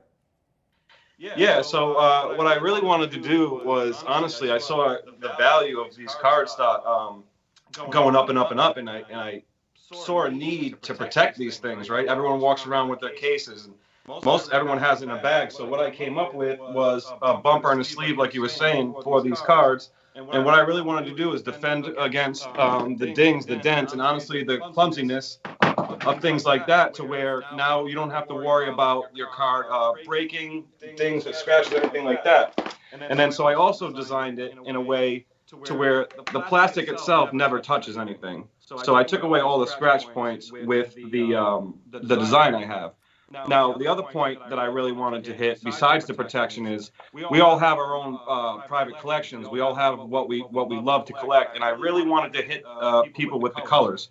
So as you see here, you got your clear, you got your black, but what I'm really excited about is kind of venturing into the TCG world as well, and coming up with everything from red, yellow, a blue. I got green coming. We got everything on the way. We have 3 brands right now. BGS, I'm just doing some quality control with, but you'll see those soon, HGA and PSA. So just really excited to bring it to you and keep this movement going of expanding the hobby in so many ways and bringing joy to people. It's a really, really cool product. If you have any cards of any significant value, you must put a Slabstrong on them to protect them. I love showing my cards to people. I love showing them off, but I'm terrified when I hand somebody an expensive card. This takes all of that feeling away. You don't have to worry about it anymore because you know if something goes wrong, they drop it, they slip it. This thing's not going to break. This thing's not going to scratch. It's not going to crack. These things are awesome. They're well worth their money. And speaking of that, Tim, I know we got a great special for everybody tonight who goes to your website, slabstrong.com, and buys some of these. You're going to give them a special exclusive color. Tell them about this.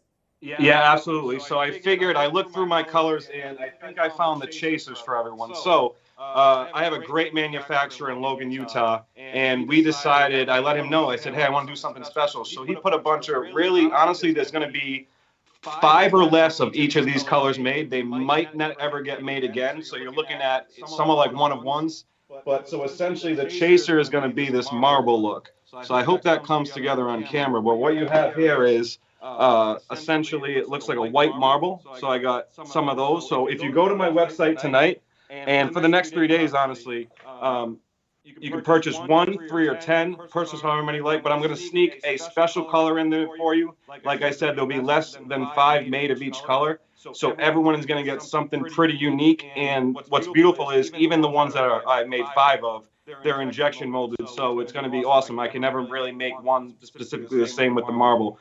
So someone is going to get the marble one, and then I got some really funky colors coming. Purples, light blues, greens, navy blues. So I'm going to sneak some of those in for everybody so they have a little extra in their stocking. All right, so go to slabstrong.com, and there's no coupon code required. Just order any product off of slabstrong.com, and you're going to get a bonus case included with that shipment when Tim ships that out to you. Absolutely. So it's going to be fun. I'm gonna try to disperse them. We'll see how many we got here, but it's going to be like the golden ticket. I'm going to get some really special ones in there for you. So it's really unique. Awesome. This is a really good quality product, ladies and gentlemen. I use it. It's a great product to protect your cards. Slabstrong.com. Tim, thanks for coming on the virtual. Thank you so much, Geoff. I'm looking forward to protecting all the slabs. Look for me at all the card shows. I'll throw them around. Let's have some fun. There you go. Tim, ladies and gentlemen, slabstrong.com. Awesome. Very, very cool. Well, next, ladies and gentlemen, we're going to be bringing a special guest here in studio live. This is the last thing of the evening before we announce everybody who won their way into the breaks, and we give away 100 break spots to incredible, incredible breaks this evening, including National Treasures, which we're going to break live here in just a couple of minutes. But first, we've got a very special guest coming in the studio. Bob Means, the Director of Trading Cards at eBay. This is a conversation you don't want to miss because we're going to be talking about eBay's innovation in the trading card space and what the future might hold. Let's bring Bob in the studio if we could here.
All right, ladies and gentlemen, we are back live and moments away from the big box breaks and giveaways this evening. But first, Bob Means, Director of Trading Cards at eBay.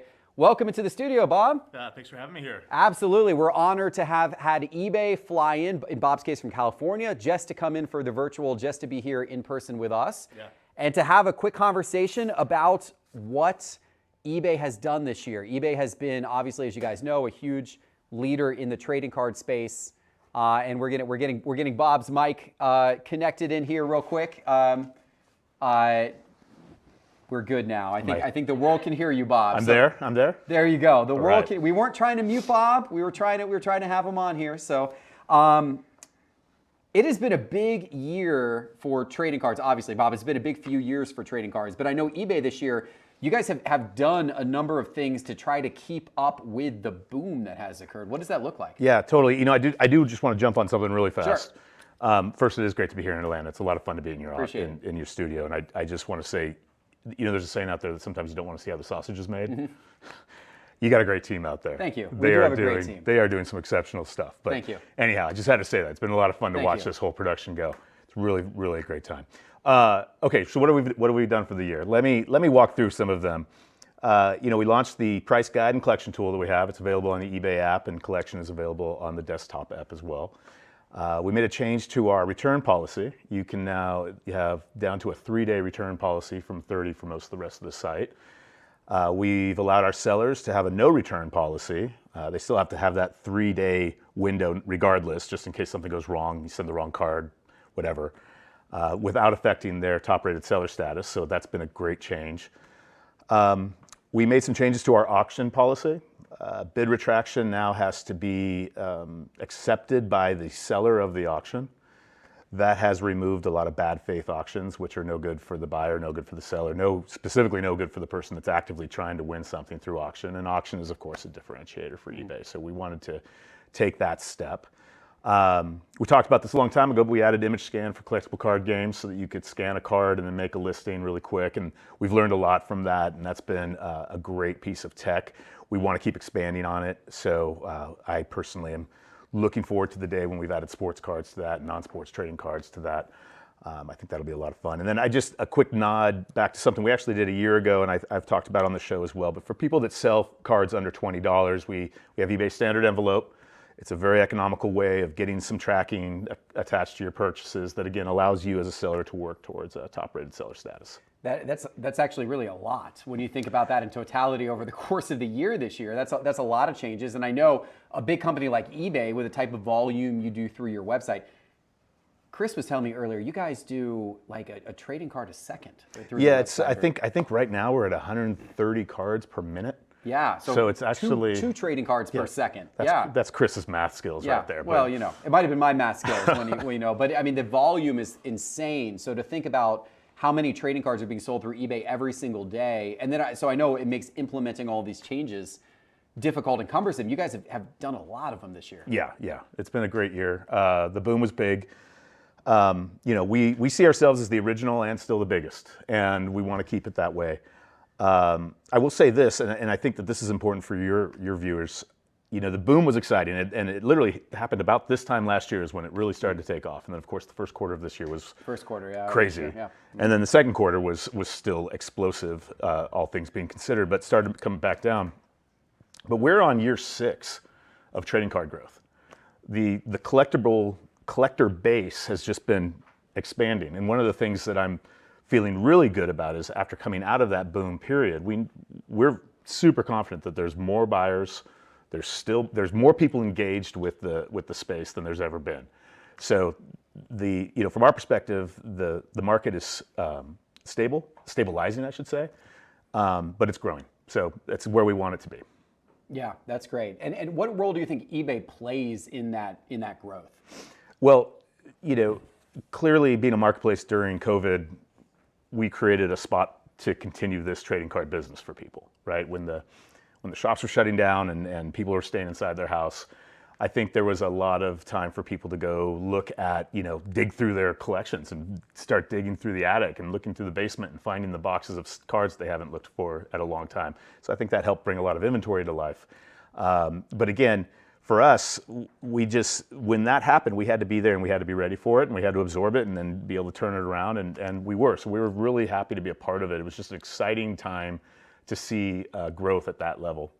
Yeah, absolutely incredible. You mentioned the price guide, which you guys launched this year. Do you guys, looking forward to 2022, is there new tech you guys have in store that we should look forward to? Well, for 2022, I mean, there's a couple things that I'm looking forward to. One of the things that I think has made a big difference for us from a marketplace perspective is the ability to get out. So we were at the National, and when you're at the National, there's a ton of people that you get to talk to. And then we went to Gen Con a little later. That was more of a CCG slant, but great show to be at. Again, opportunity for a lot of the Pokemon and Magic the Gathering, Yu-Gi-Oh players out there to talk to us about what they need and what they're looking for. And then after that, we were at New York Comic Con. And the interesting thing about that, you're like, New York Comic Con, there's this overlap that's starting to occur. Big time. Out there in the collectible space. And we talk about sneakerheads, we talk about watch guys and all that, and we're starting to kind of see it merge into this just giant ball of collections. And so at New York Comic Con, the focus was comics, but there was a ton of CCG there. There was a ton of sneakers there. There was trading cards there. I didn't expect to see that, but it was there. And so again, we had an opportunity to get out in front of some of the people and talk to them and hear about their concerns or hear about the things that they're asking for and just take all of that feedback. So I'm looking forward to continuing that in 2022. We're going to be at the Mint Collective in January in Las Vegas. So we're looking forward to being there. And then we're going to be back here in Atlanta at Culture Collision. Cool. Very cool. That's going to be a great show, late February. Yeah, that should be a lot of fun. Yeah. So expecting to see your whole team there, of course, but anybody who's watching in the Georgia area, come and you find me and I'll be in something like this. The whole Southeast. I mean, if you're in any surrounding state, come because it's a show that's worth it. They're going to have several hundred dealer tables. Yeah, it's going to be amazing. So I'm really pumped on that. So again, so for 2022, we want to continue to get out there and make sure we're getting a chance to get the feedback firsthand from people because it tends to be very unfiltered and very honest, and we love it. From a tech perspective, unfortunately, I got to give you the whole corporate answer of you're going to have to wait and see. Okay. There are big things coming. 2022 is going to be a big year. This whole environment of collecting and marketplace is going to continue to evolve and continue to change, and eBay intends to be at the front of that. So there's a lot of cool stuff coming our way, but I can't share any of it right now. Okay, fair enough. There are a lot of other marketplaces that have kind of come about. So how do you guys continue to maintain that lead? What are you guys hoping to be able to build on, and what challenges do you have to overcome, if any? Well, again, it goes back to being able to have these frank conversations with our sellers. All those sellers that you've had today, they've got my ear. They can tell me what we need to fix. They can tell me the improvements that they need to make. To get to the buyers, that's a little more challenging, but that's why it's great to go to the shows and hear what they're dealing with and what they want to see changed. And most of it, all of it basically starts from feedback from them, from sellers and buyers telling us what we need to do to help make the marketplace a bigger and better thing. So we're constantly seeking that feedback. And then we've got the other side of it of watching the technology that's evolving in the rest of the world and figuring out how does that interface with collectibles, or how does it interface with trading cards? And is there something there for us to engage with and expand upon and add to the site? And I think that I think that what you're going to be doing with NFTs, we obviously have to figure out what that means. You know, image scan, like we were talking about earlier, and connecting it all. And there's a word that I continue to try to go back to, which is just seamlessness, right? Like all of this ultimately for the seller or the buyer needs to be seamless, whether you're in a physical location like the National or you're shopping at home on a rainy day and you're going through eBay. It just needs to be easy. It needs to be easy to make sure you're doing your comps correctly and you're confident in the numbers that are happening there. It needs to be easy to find what you're looking for. It needs to be easy to browse for what you're looking for. You know, one of the things that was really inspiring about being at the National, and then I had this whole epiphany again at a pop-up shop we did in Houston a couple days ago, is the impact of impulse shopping, right? Like sometimes you don't know you need something until it's staring you at the face. And how do we have that happen for people? How do we help our sellers curate their merchandise in such a way that buyers will land there and suddenly say, oh man, I didn't know I needed that Allen Iverson card, but I need that Allen Iverson card. Collectors are so good at knowing, like targeting their goals, but I still think there's an opportunity to help our sellers get better, unique, maybe even unknown things to them that they can expand their collections at home with. Well, we're looking forward to it, and I really, really want to thank you. I hope everybody in the chat says thank you, eBay, because eBay has stepped up to the plate. They have donated most of these boxes we've given away, including all of the boxes that we're about to give away in this break, which is going to start right now. It is incredible how eBay has been just a wonderful sponsor of this virtual holiday sports card show. They wanted to do it right near the holidays. They said to me, let's do a massive giveaway right before the holidays and get everybody a lot of holiday cheer. And so there's going to be a lot of you that are going to be happy tonight. And if not tonight, there's every bit as many giveaways tomorrow night, and there's every bit as many giveaways Thursday night. So stay tuned. Bob, it's been a pleasure. Yeah. It's great to have you in studio. And thanks to you and eBay for making all of this possible. Yeah, you bet. A lot of fun. Thanks for having me. Okay, guys, it is that time. We are going to do our break. We're going to go live in just a minute to Laden Sports Cards, and we're going to reveal the 103 people that have won these spots in these breaks. Even if you're going to see on the screen in a minute who the winners are, we're also going to post them to sportscardinvestor.com on the virtual 2021 page. We're going to post all the winners there, and a form. If you're a winner, you got to fill out that form in the next 3 days. Guys, we're about to break some National Treasures football. There's some incredible boxes we're about to break. Even if you're not a winner, stick around to watch these breaks because they're going to be wild. And then at the end of the breaks, I'm going to tell you about all the prizes we're giving away tomorrow. But let's go ahead and let's make sure these boxes have arrived. We're going to check in with Holly Snowflake up at the North Pole to make sure we are all set for these breaks to start right now.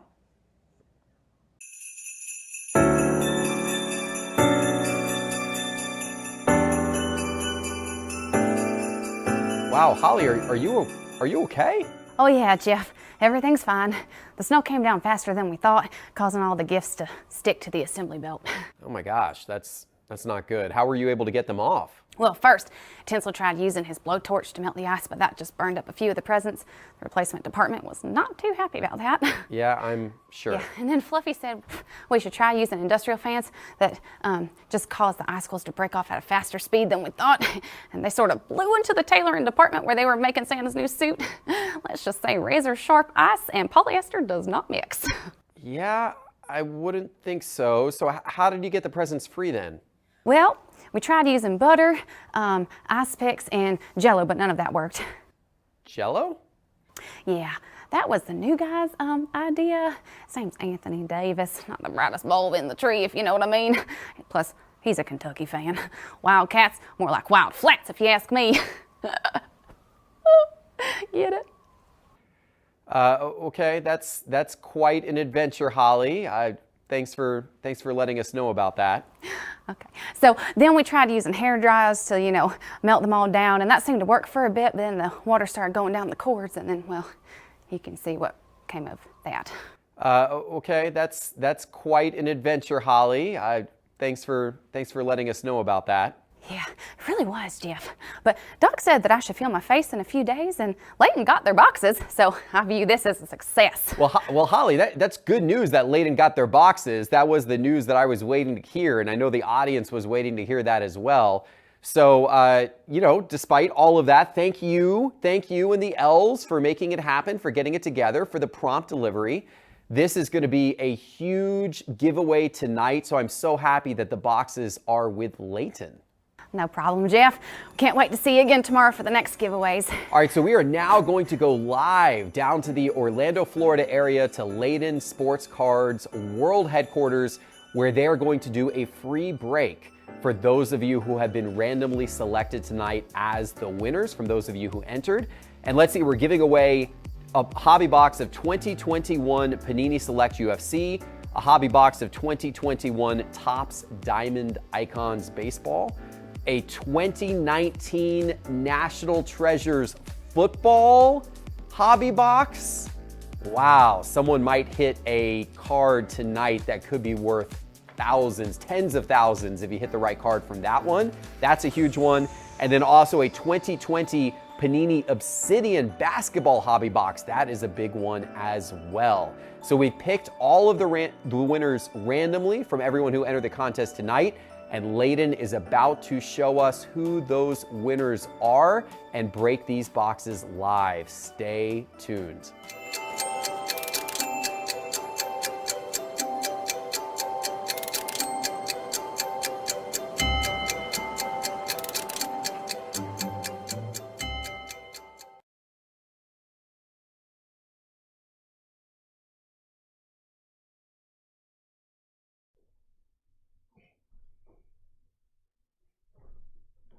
Awesome, Scott. I look forward to it, buddy. Yeah, we'll be set up there. We can't wait. It's going to be a fun weekend in Tampa.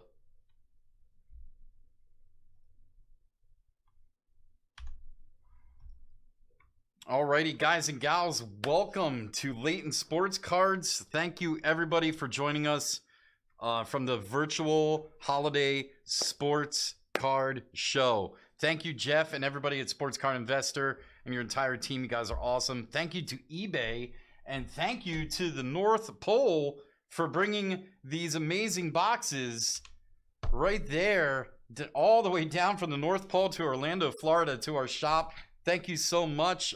Best of luck to everybody who are winners and got into these breaks for free. I'm going to scan over those results real quick for you here.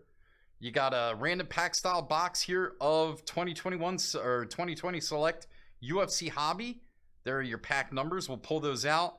You'll just, in the order I open them and stack them, packs 1 through 12. You got a box of 2021 Diamond Icons Baseball Hobby. And there's all your winners right there and the teams assigned to you. The box of 2019 NT Football Hobby. You got a, yeah, that's a big time box right there. Hoping for some Kyler action. And then there's your winners for the box of 2021 Obsidian Basketball Hobby. Alrighty. Best of luck to everybody. Let's get this broken. Once again, welcome. We appreciate you guys checking us out. Hope everybody's having a wonderful holiday season with your friends and family out there. I'm going to do the select box first. Let's see what we got. Good luck to everyone. All right, that's an empty box there. So we're gonna go 1. That'll be 1, 2, 3, 4, 5. Good luck, guys. On top right here. So that's your packs in order. All right, good luck. So this is pack number 1.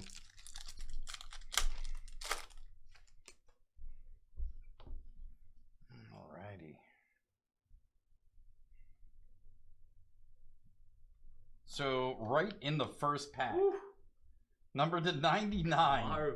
Are you kidding me? Usman auto in the first pack of the first box of this break. Let's go. Unbelievable.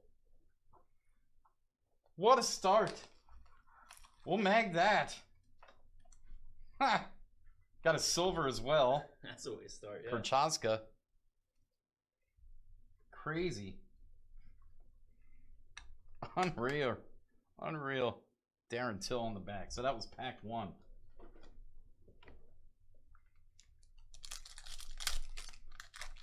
Do we know how to keep these separate for pack style? Yeah. Okay. Making sure. Gotcha. Got this, Kyle. It's made for this. Got a what is that? Scope? Trained for this. Miocic scope there. This is pack number 2. Not numbered. Got a silver Conor McGregor. Oh, octagon side. There you go. Come on. Let's go. Octagon side. Octagon side. Little silver Conor. Nothing wrong with that at all. And then a Conor base card behind it. Man. And a Max Holloway. All right, pack number 3. Got Mr. Woodley there. Miocic. Is that Chisa? We got a blue Claudia Gadella. A little blue action there. 29 of 49. Very nice. And base Arnold Allen on the back. Next pack. What's this number? Pack 4. There we go. Michael Chandler, Edwards. And that's a silver Rosenstruck. That's a big boy right there. Rosenstruck. Mm-hmm. You fight him, Kyle? What do you think? Oh, no. Oh, no. That's a blank.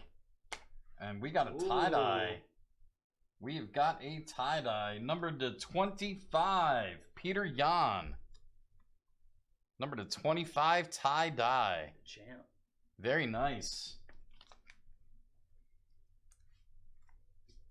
And Dan Henderson on the back. Pack number 5 up next.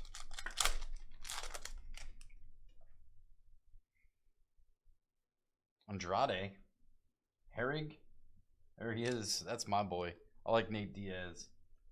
Silver Dominic Reyes. And that's a base Anthony Smith. Pack 6. Pack number 6 coming up.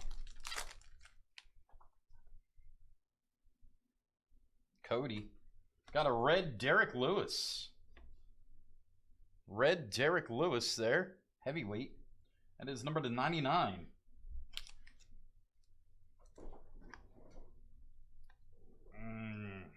Let's see. There's Khabib. Khabib base. Blachowicz base. Pack number 6, 7. 7. This is number 7. Paul Felder. This one's number to 149. Ryan Spann, relic piece.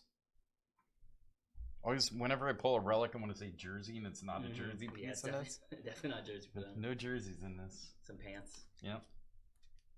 Article of clothing. Sometimes it's like a matte relic. Diego Ferreira on the back. There you go. Is this number 8? Yep.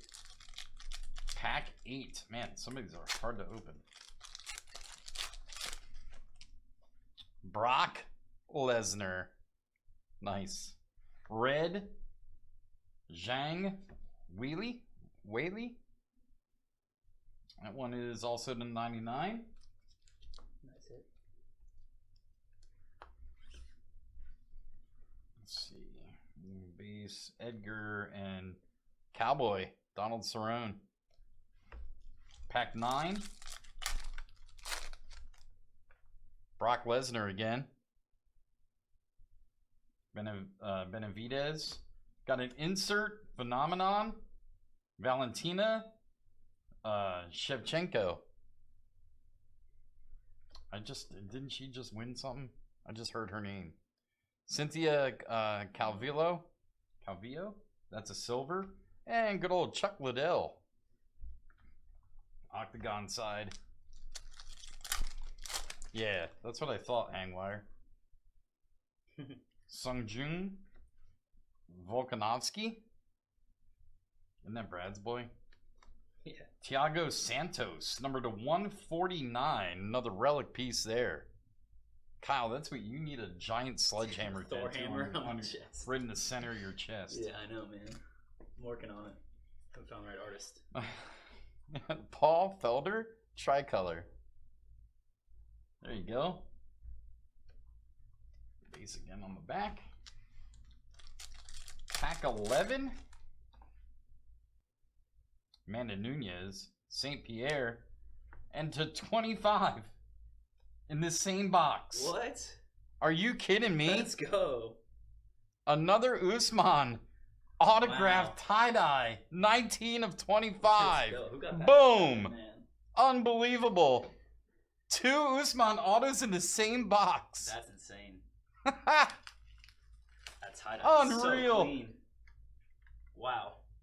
Congrats, pack 11. Yeah. Cardsverse got that one. Way to go, Cardsverse.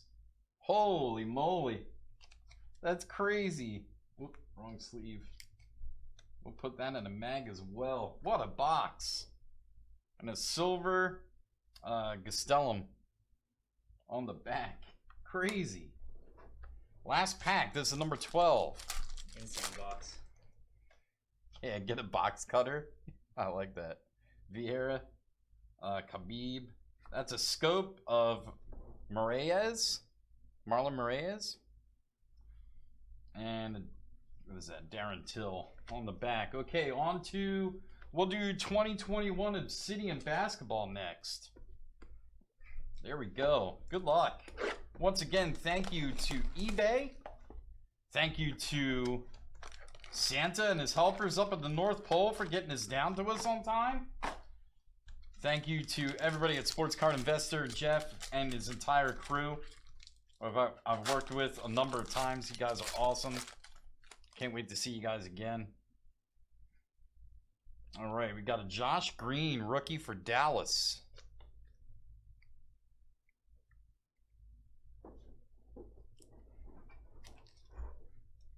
We have a Mello for the Blazers.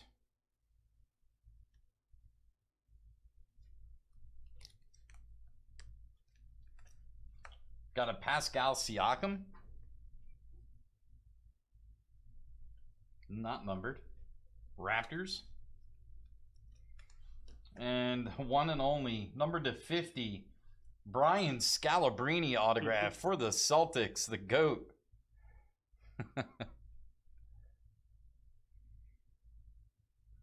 We joke, but he would absolutely torch us in any basketball game.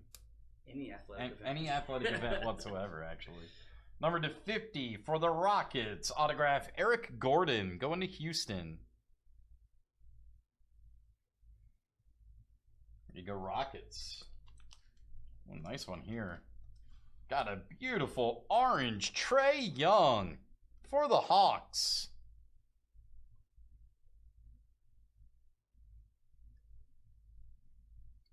Numbered 45 of only 50 in the world. There you go, Atlanta.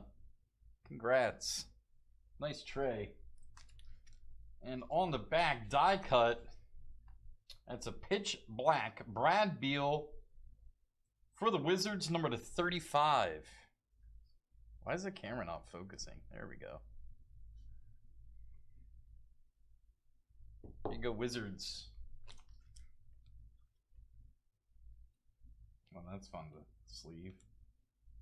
There we go. All right, we got 2 big-time boxes right here. We'll start off with 2021 Topps Diamond Icons. Best of luck.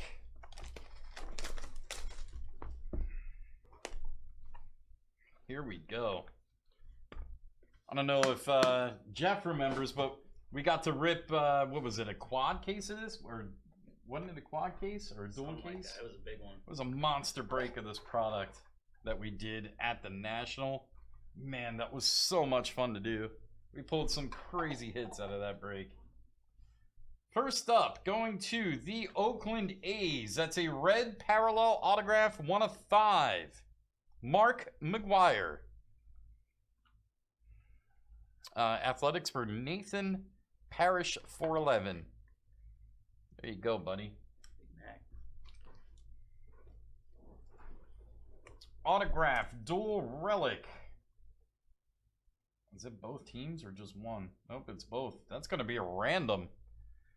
Marlins and Brewers, numbered 7 of 10, auto double relic. Christian Yelich.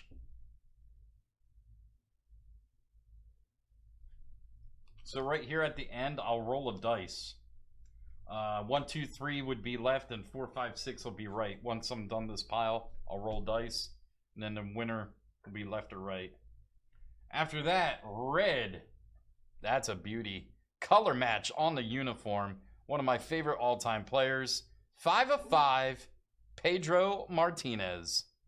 Awesome hit for the Red Sox. That's Luigi Vasco, 77-11. Way to go, buddy. That's a beautiful Pedro.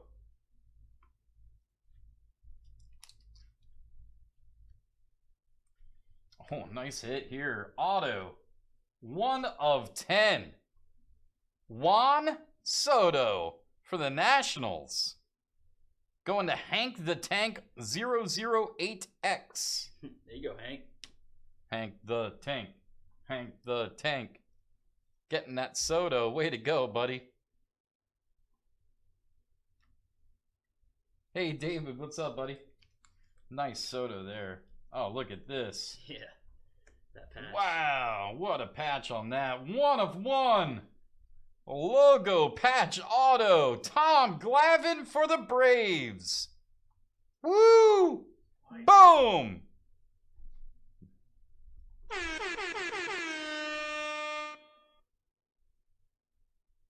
What a beauty. Yeah, this is a nice box here. Congrats to everyone. Braves were Brando G-Way 2. Way to go. That tomahawk patch. That's crazy. Gorgeous. Beautiful. Red ink autograph. That's Red Sox yet again. Number 25, the Chicken Man, Wade Boggs. That Boston spot doing well. Seems like, oh, Boston Braves always kill it in this product. After that, another beauty. Red parallel autograph to 5. Freddie Freeman. MV free. The Brave spot again. Way to go. Wow. Congrats, man. That'll do. After that, purple parallel auto, number 10 for the Oakland A's, Dennis Eckersley. Another A's hit for Nathan Parrish, 411. A lot of teams doubling up on hits. Got the Eck. Red parallel autograph yet again. This is for the Yankees. Number 5 of only 5, Bernie Williams. Let's see. Yankee spot was Drew Feinholz. There you go, Drew. On the Bernie. What do we got? 1 card left? We might as well make it count, right? What a box. Wow. What a box. Yankees again. What a box. Quad Diamond Relic to 5. Lou Gehrig. Boom. Woo. What a box. What a break. Wow. Drew again with that Yankee spot. Congratulations, man. That's a low numbered box, man. A lot of 5s and 1s. Yeah. Crazy. Awesome hits. Beautiful. Beautiful Lou. Alrighty. Last but not least, we got to random that. We got to random the Yelich. It was Marlins Brewers. 1, 2, 3 is left. 4, 5, 6 is right on the dice. Good luck. That's a 6 if I can reach it. That is a 6. So that is right. It goes to the Milwaukee Brewers spot. Brewers were BY50. So congrats. It goes to the Brewers. Alrighty, last but not least, 2019 NT Football Hobby. Big time box right here. Let's get a monster. We need a big one here. best of luck. Once again, thank you so much for allowing us to be a part of the holiday virtual sports card show. So much fun. Let's see what we can do. Y'all can check us out at LaytonSportsCards.com. We appreciate everybody. Hope you like watching our videos and our breaks. Hope you like me trying to open this box. There we go. It's empty. Best of luck. Here we go. Steve Young out of the gate. That's Niners, number to 75. Let's see. That was Nicholas P. 1182. With the Steve Young. We got Dan the Man. Number 2 of only 13. Jersey number parallel. Dolphins were Andy Chavez, 94. Low numbered Marino. Got a jersey piece going to the Panthers, number to 99, Julius Peppers. Panthers spot was Jed Welch EL, or Welchel. After that, we got a patch card going to the Colts, numbered 1 of only 10, Darius Leonard. Colt spot was Jared B. Dot. Nice patch. Jumbo jersey going to the Chargers, number to 99, Joey Bosa. Charger spot. Dig Reg DT. DIGREGDT. Got a nice double patch. That's sweet. 18 of 25 for Dallas. Dakota Rain Prescott and Michael Gallup. Nice patches for the Dallas spot. Cowboys Hero Brain 1097 with the Dallas double patch.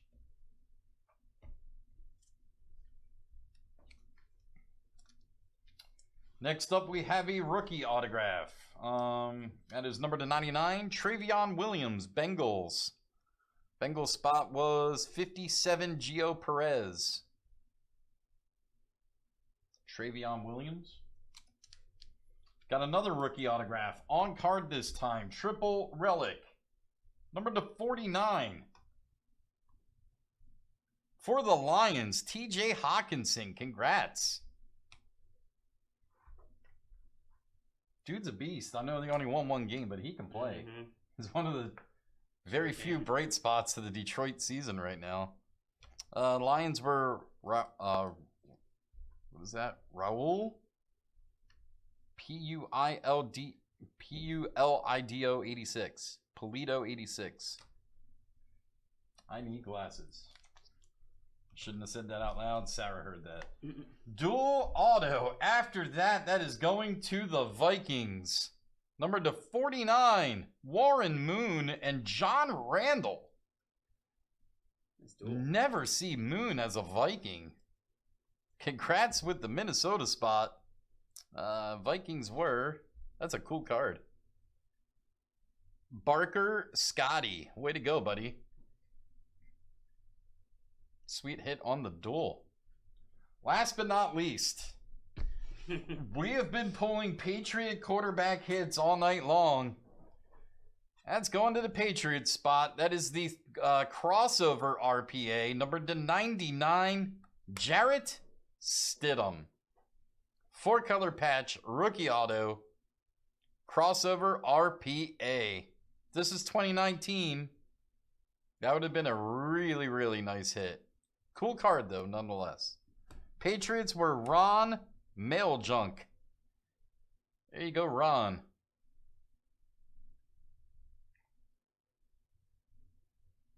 On the Stidham.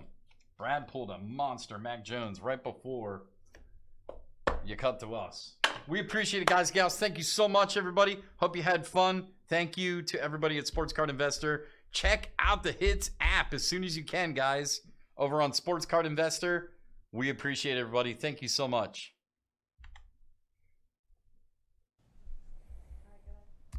Ladies and gentlemen, that was fun. The UFC box in particular, there were some Usmans in there, auto Usmans, numbered, some good stuff. The Diamond Icons box, there were some good things in there. We didn't hit the Kyler, in the National Treasures at the end, but man, we hit some good stuff along the way.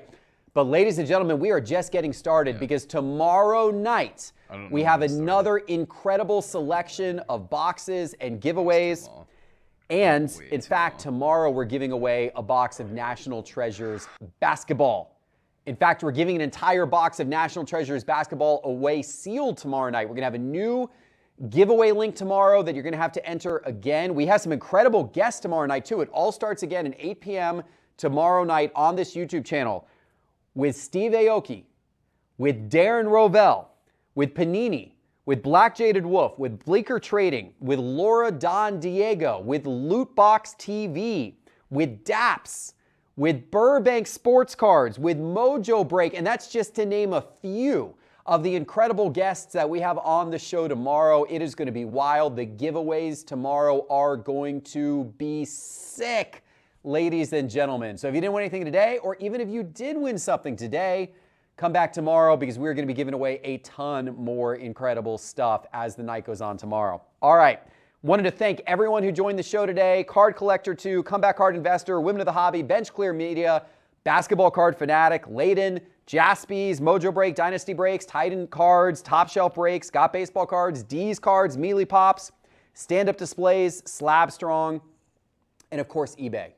eBay for sponsoring all of this and making all of this possible, and Topps and Panini for giving us a lot of great product to give away as well. All of the great deals that are going on with all these different dealers and vendors that you saw on the show today, they're all for you at sportscardinvestor.com. If you click on the virtual 2021, so you can do your online shopping, get discounts on all of these wonderful products. It's all on that virtual 2021 page on sportscardinvestor.com. I want to give a special thank you to my team, who did an absolutely outstanding job of putting this production together today. They have worked tirelessly. The entire studio tonight is still full of our team members who have been here all day, and many of them on the weekends leading up to this. They have worked tirelessly to deliver this to you, and they have done an incredible job. So I'm going to give my team a standing ovation here. I hope you are doing the same at home. They've done an amazing job. We will be back tomorrow at 8 p.m. Eastern Time. Do not be late. Giveaways will come fast and furious. Until then, good evening, everybody, and thanks for watching The Virtual.